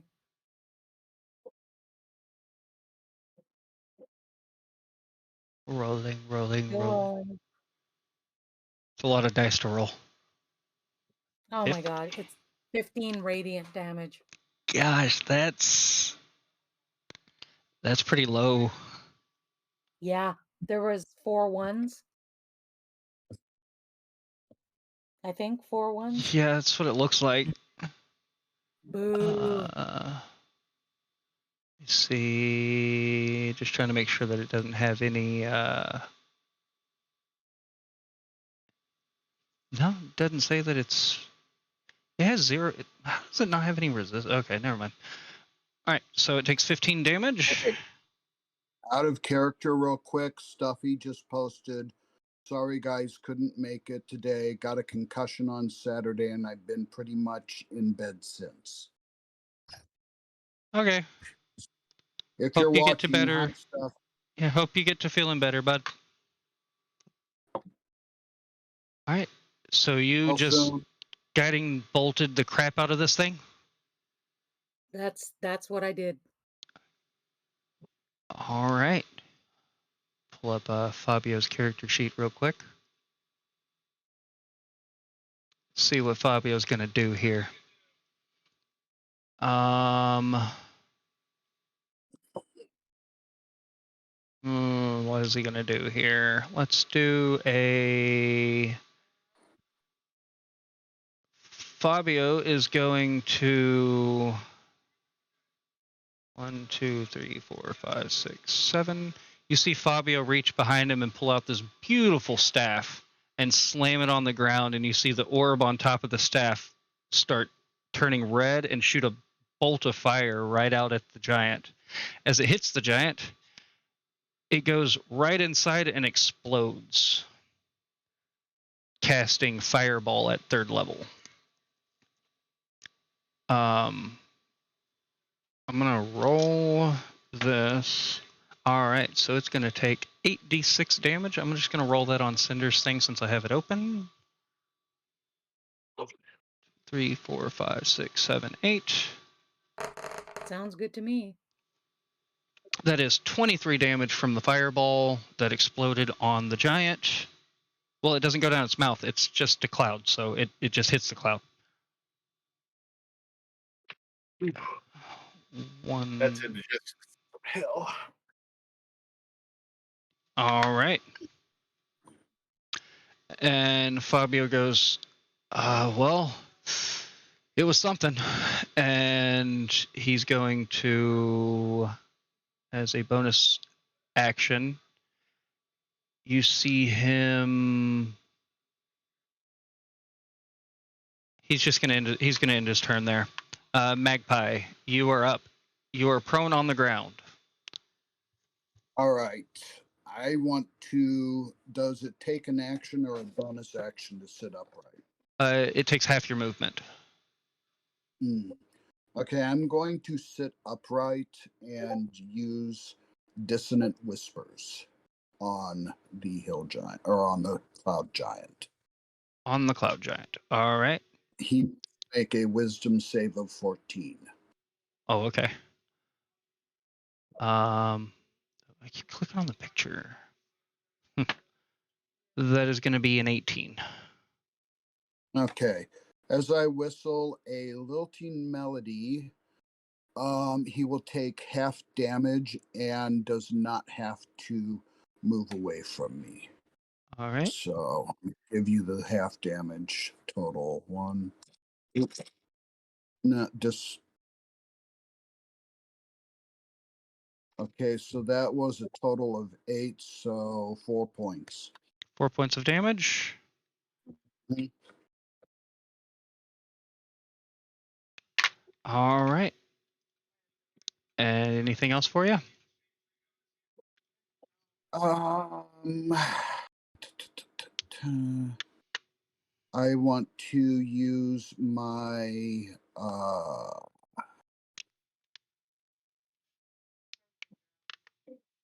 oh, come on, where is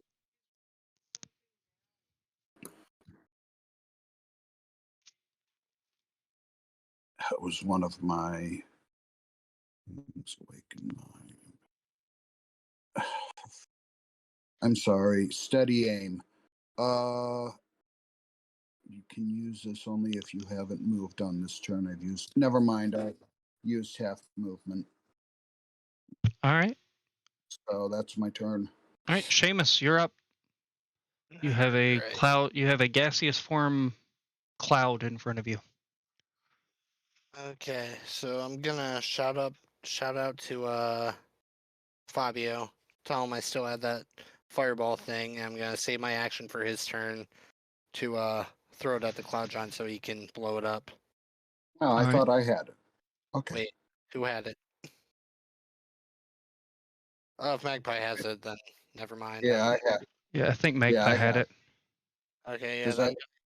I was going to use the sling on with it. All right. And in that case, I'm just gonna use half my movement, which half of 30. What would you say half of 35 is? F35.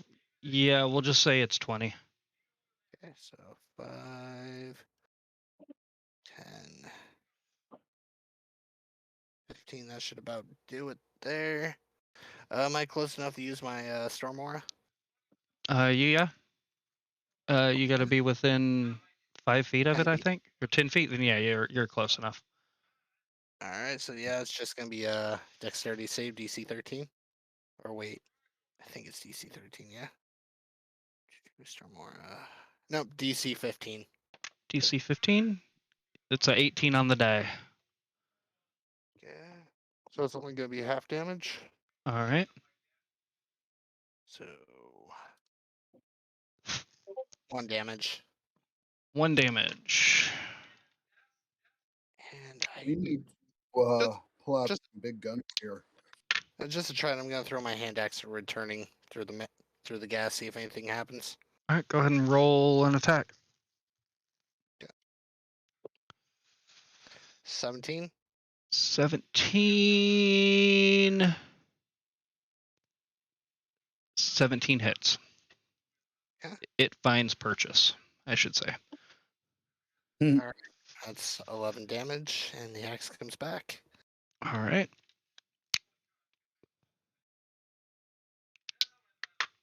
Anything else for you? That's kind of my turn. All right. The giant drops its gaseous form, and it's going to take 2 attacks at Seamus with its Morning Star. Oh man. Has a 20. Wait a minute. Holy crap. That's 31 hit. Nope. No, it hits. All right.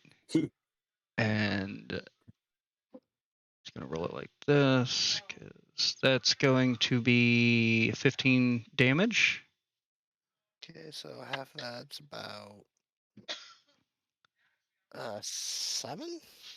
Half of 15, which is odd number, rounded down to 14. So yeah, 7. Okay. And then does a 23 hit. Yes. All right. That's going to be 21 points of damage, rounded down to 10. Yep. And then it's going to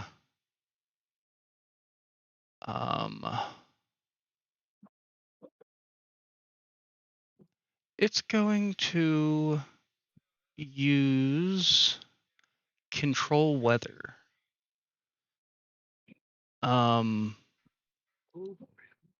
Yeah, basically.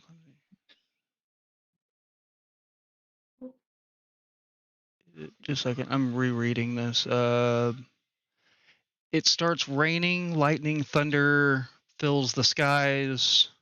The temperature starts dropping drastically. The wind picks up, and I need everyone to make a dexterity save.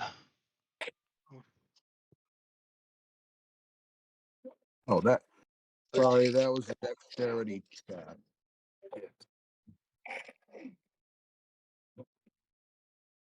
11. 11. All right. 13. 11, 13 for Seamus. That was 13 for me. You got a 13 also? All right. Magpie, you take 5 damage. Seamus and Cinder, you take 5 damage. Morium and Magpie, you take 10 damage. I take another 10. Okay. Yeah. And the storm is whipping up around you. Not good. And Fabio, you hear Fabio go, oh, as he takes 10 damage as well. Now can I use Hellish Rebuke? You can, because that was an attack against you.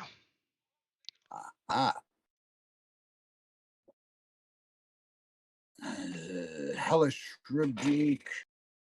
I shall cast as a pact slot, and I start cawing at him, and tendrils of fire come out of my nose and beak, and attack the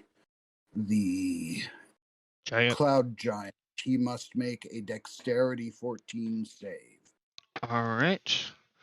That is an 18 on the die. Okay. He will take 2d10 halved.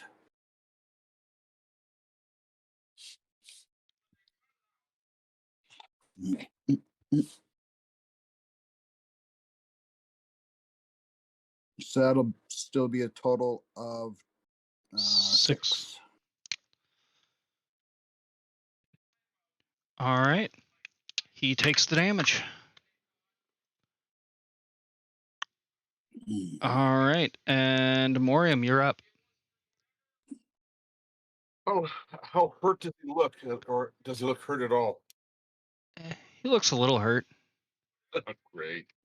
Okay, I am going to.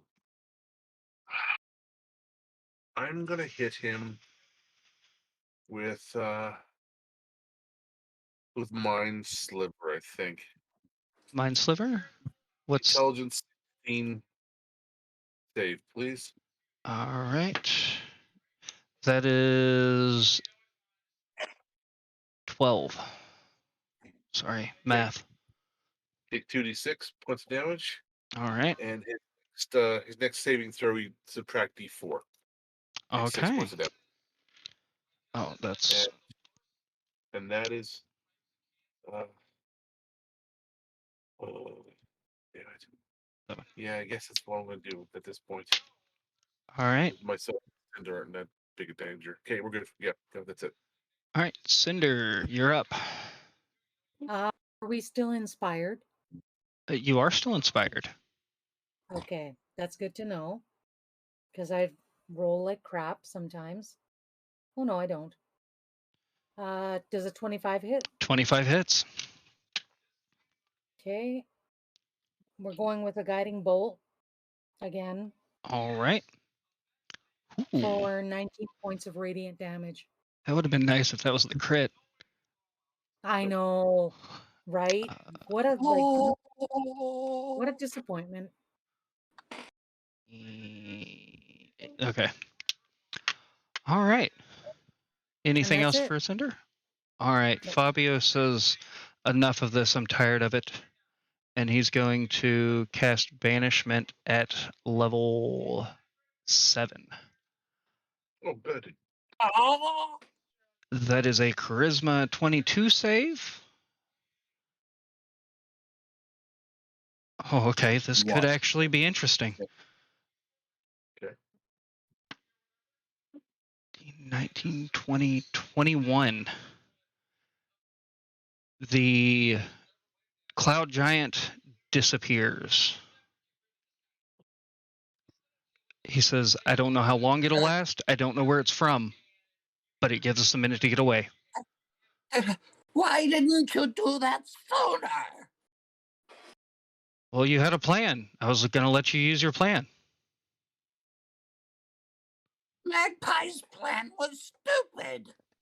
I told you I'm here for the adventure. You're the ones running this.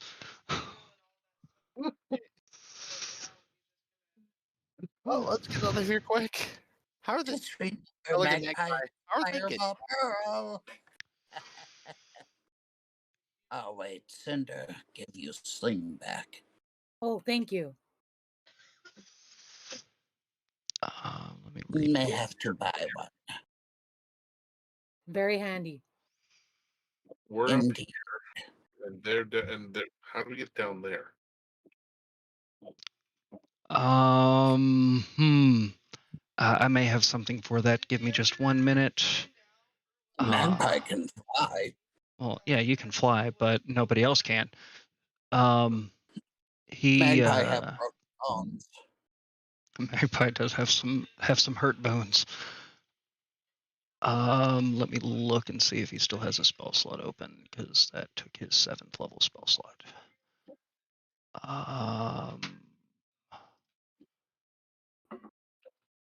I can here group up around me, Morium and Cinder, and he comes over, and he's going to cast Fly on all 3 of us. See, it has to be 5th level to be able to get all 3 of us. So he's going to cast that, and we all have Fly. And he says this will last. Excellent. Wait a minute. He wouldn't do that. Because it's a concentration spell, and he would know that. And if he does that, then the giant comes back. So, he's gonna be like, well, I can't do that, but I've got some rope. And he pulls this little bitty piece of string out, sits it on the ground, and it goes all the way down. It extends itself all the way down the canyon. It'll stay here until I grab it on the other side. Super. What do we got to roll to climb down? I'll say either acrobatics or athletics. It's low DC, very low. Cinder does it 21. perfectly fine. Morium, Okay.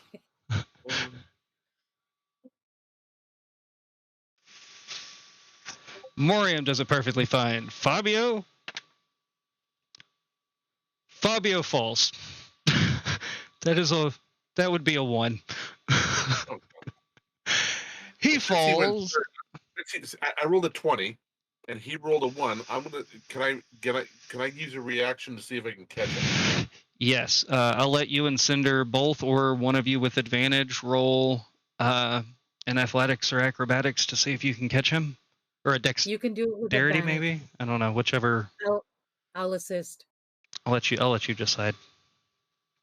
22. You catch Fabio and swing him back onto the rope, saving him from about an 80-foot drop. I have to ask, and I am sorry for asking this. Did he make his concentration save? Oh, don't worry. He made his concentration save. Okay, thank you. He didn't take damage, and he's wearing a robe of the Magi, a staff of the Magi, or staff of the Archmage, and yeah, he's got stuff. I was more concerned of the I'm falling thing. Yeah, no, he's fine. Luckily, Morium caught him. 80 foot of damage is a lot of damage. That might have been a little bit too much to come back from on a save.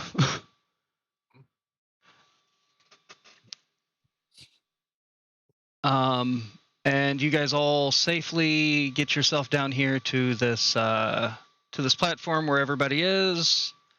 And he goes, "All right, a few more minutes of concentration, and he shouldn't be able to come back. Do we keep heading on?" Yes. Yeah, let's go. All right, we should move, because if he does come back, he's gonna be pissed. More pissed. All right, so the party keeps heading down the path. Magpie have no potions of healing. I Forgot. can do a little healing. Did Magpie need healing? Magpie needs healing, yes. Magpie has broken ribs. Cinder, you're all right? I can get it, Cinder. 12 There. points of healing. Never mind. Let's see. Much better. Still sore. You'll be Eat a good Go for it. Eat a berry. backpack. Let me move that. Good berry? Oh, I have 5 of them. I'm gonna eat all 5 of them. I'm pretty sure those would have disappeared, but I'm gonna allow it, assuming that Cinder at some point throughout the travel has created good berries for the day. I create good berries and hand them 5 each. Sounds good. It's So a Help point keep, each. keep this guy full. It's 1 point of health per good berry. Oh, take that. yours? I No. am almost fully healed. So in that case, it's only 5. So I need to. Hey, let's come here. Come. I cast Cure Wounds Twin spell on him. All right. Roll that healing. Just some good healing. The first one. So you're looking at 20 points of healing. 3. Trying to do the math. My brain just ain't working with it. Could Magpie have more berries? If we get away from this spot, I might be able to create a safe haven for us to take a small break. All right, how much was the healing for again? 20? Okay, that puts me pretty close to full. Okay. 9 and 12 is not 20. It's 21. 21, sorry. 21. 21. Well, Or full health. 22. They were all a little hurt, but Magpie good enough to travel. We should get moving with haste. Yes. Top of it, so it's gonna be 5. So that puts me okay.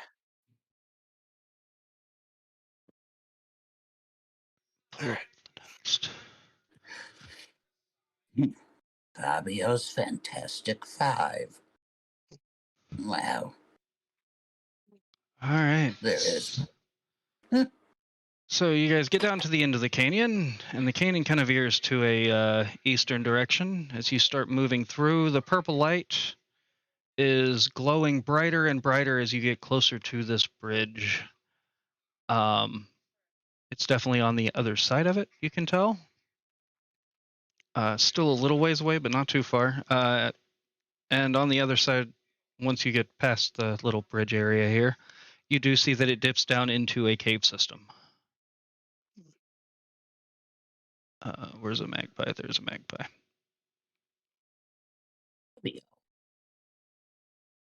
Fabio. You remind me of someone. Who would that be? Reed Richards from comic books.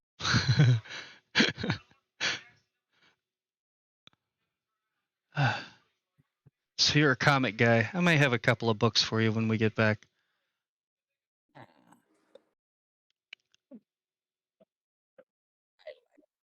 And he's like, well, it looks like on the other side of this we go into a cave. We could rest here. We could take some shelter somewhere maybe, or if you guys want to just keep going, we can keep going.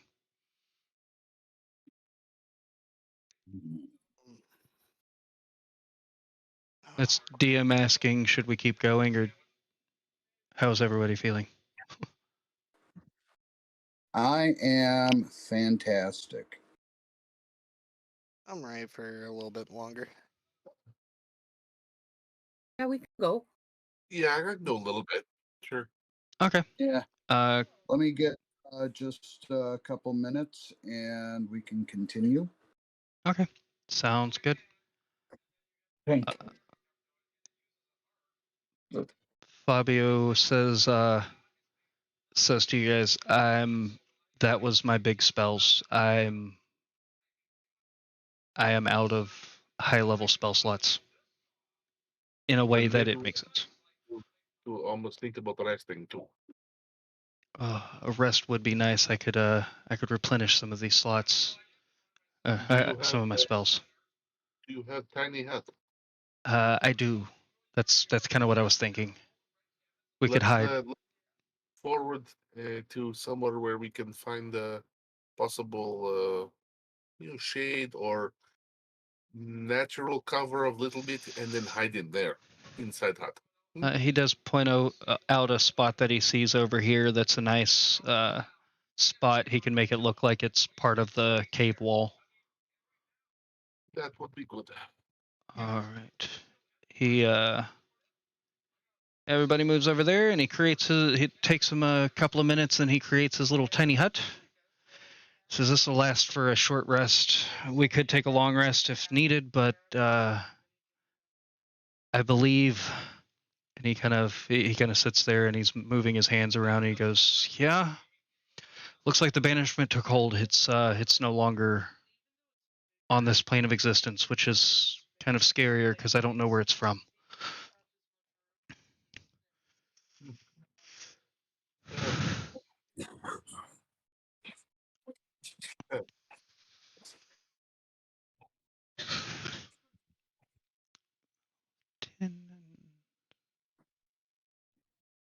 What rest, huh?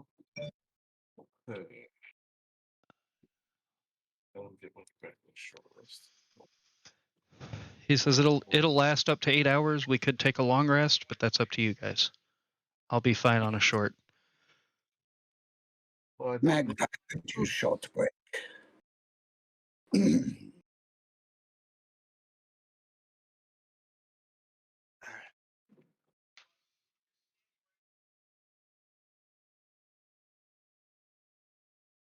So short break, yes. Yeah, I'm good with a short. I could eat.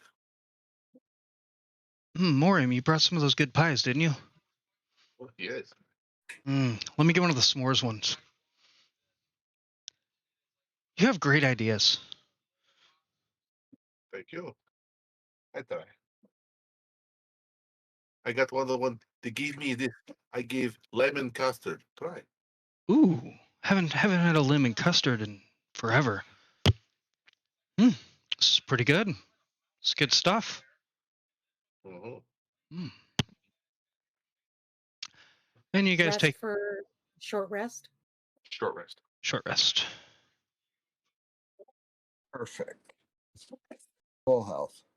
God, I forgot how many hit dice a freaking wizard has at this level.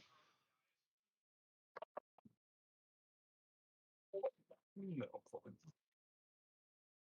I'm also gonna cook special food. Okay. What special food are you creating? I'm going to create my family's special stew. Okay, you're going to create some special stew. Yes, special stew. The family secret. Um, Oh, and right. Okay. I'm gonna give everybody one bowl of stew. Um, at the end of the short rest, any creature who eats the food and spends one or more hit dice to regain their hit points regains an extra 1d8 hit points. Fabio. Cool. Okay. I was already at full, so Okay, Fabio. then I do not have to use my second hit dice. Good. No, thank you. Yeah. That could make a difference long run. Yes, it could. Full health. should I Good. remove the hit dice the short rest that I took, or does that matter anymore? Well, anyone Use one. If you use one at least one hit dice, you get to roll a d8 and add that healing to it. So if you say you use two, but you didn't want to use both of them, you could take one of those hit dice away and roll that d8, and if that does enough, then you don't have to worry about that other hit dice. Okay, so I'm good to go. Yeah, for mine, I rolled I only got a 2 on mine, so I only got 3 hit points back. Okay, thanks Three for the points. clarifications. I used the second one, and then because of hers, I didn't have to use the second one. I was only down like 4 hit points.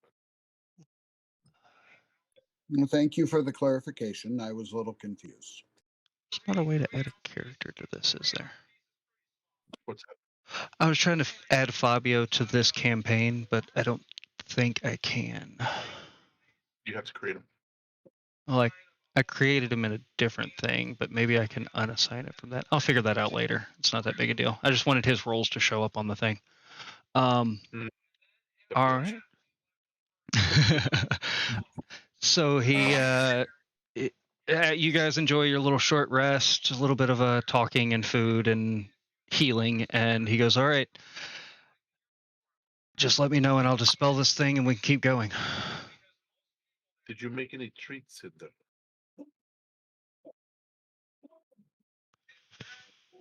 No. I have to do them after a long rest. Oh, okay. I wasn't sure if you make them while you make your stew or not. Hey, it's okay. So when we stop for a night, you make treats then. Hmm? Yes. I will. Perfect. Special hand pie. Well, I'll have to think about a recipe now. Frosting. I'm excited. She makes Pop Tarts. Michelle is going for it.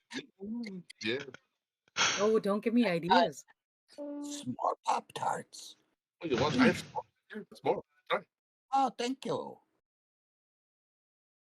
It's only hand pie, but it's still good. Fabio says the s'mores are my favorite, but this lemon custard, it's definitely a close runner-up. Enough snacks. We should get moving. All right. He dispels the tiny hut, and he's like, and you look outside, and it is starting to get a little darker outside. Starting to get down towards dusk. Should be easier to follow purple light now. The purple light is definitely bright, and it's coming from that eastern direction, down into the cavern. We should stay close to the shaded wall. All right. And Fabio starts walking up towards this giant, huge bridge and gate. And he goes, "Well, I think I figured out where the giant came from. I think he might have been guarding this outpost."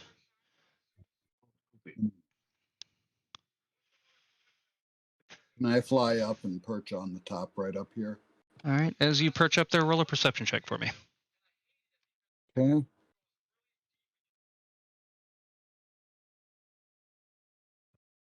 Gonna be a 21. Alrighty, up on top of this thing, you do see a lever. It's a pretty decent sized lever, but a lever nonetheless. Anybody guarding any signs of life? Nope, nothing around here. Like Fabio said that this is probably where the giant was posted up. Found leather. Should I pull it? Magpie pulls leather. Wrong lever. No. No. As you pull the lever, it takes a little bit, and you have to put your whole body weight into it. But it does shift over to the other side, and the gates open up. Ouch! My ribs. Still sore. Fabio's, well, looks like the gate's open. I guess we could walk through now.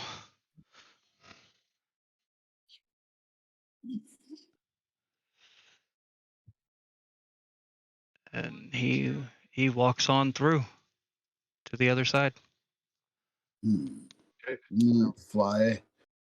Stay flying ahead. As you fly over the bridge on some of the little landings there, you do see some cows that are no longer alive. Half a cow here, half a cow there. Looks like there was a feast that it was eating on something. And Fabio as well. Guess into the dark tunnel. Can you see in dark? I can see in dark. Can you guys see in dark? I can. I cannot. Oh, well, I can help with that. Fabio pulls open his spell book, and Moriam, this is the first time you're actually seeing the spell book. It is a very beautiful spell book that just floats in front of him. Has gold filigree along it with the letters Fabio across it. And it just kind of seems to float there and follow him as he's moving around to each of you. I am familiar. And he casts dark vision on each of you and he uses sorcery points to extend spell, giving each of you 24 hours of dark vision. Holy shit. See everything. It does take a few minutes because he's going to ritually cast this. It's okay. Yeah. But he's like, something I learned along the way. I don't get to use it much, but hopefully it'll help you guys. If you would like, Moriam, I can teach you how to ritually cast this as well. I would love this. Maybe when we get back. Yes, no real hurry.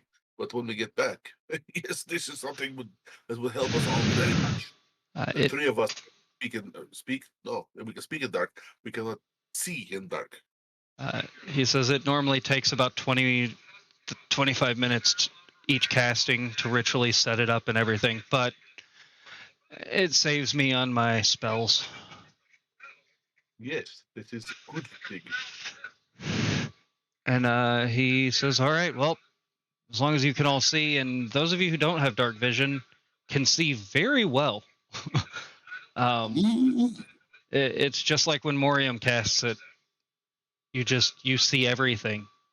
And surprisingly, in color.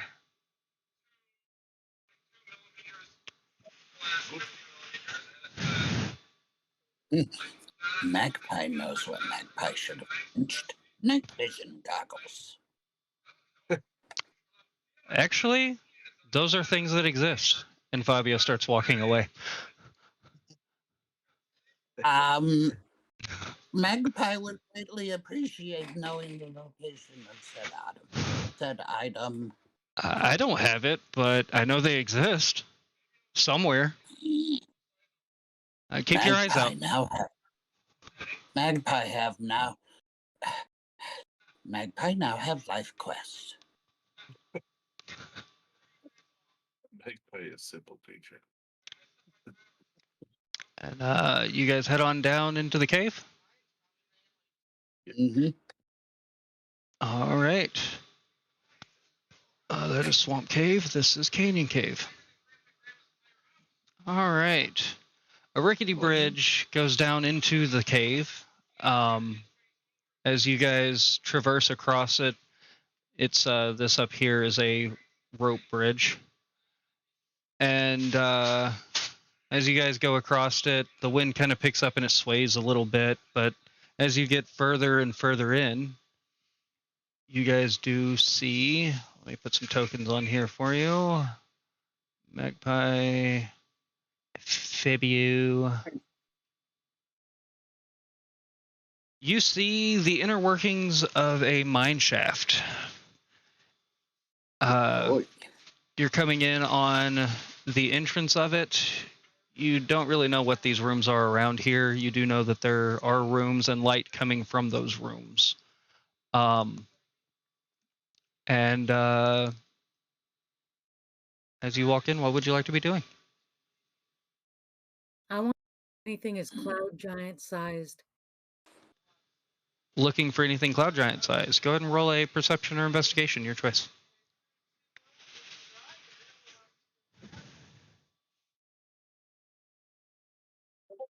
27. Looking around, doesn't look like there's a way for a cloud giant to get in here. Excellent. The opening is too small and the bridge would definitely not hold it.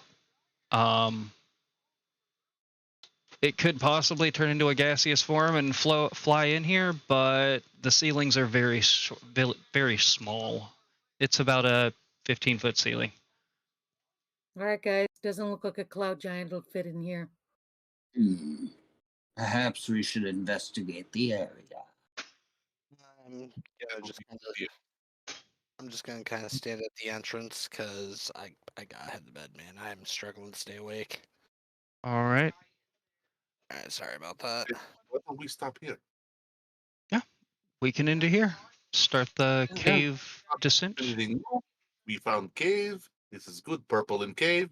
Even better. It's good. Seamus, maybe Seamus has sleep now. Seamus is feeling pretty tired after his long journey of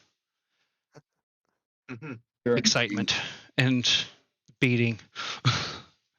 Alrighty. Well, I'd like to thank everybody who watched for watching. Make sure to like, follow, subscribe, do all of those things. If you have an Amazon Prime subscription, you don't have to use it on me, but make sure to use it on somebody. It helps them out greatly. And we will see you guys in the next one. Before we leave, quick question. For Christmas and New Year's, resume after New Year's?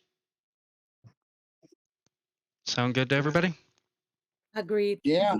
Yeah. Yep. See you right on the second. Ooh. On the 2nd. New Year, new. Alrighty. Well, thank you guys for watching.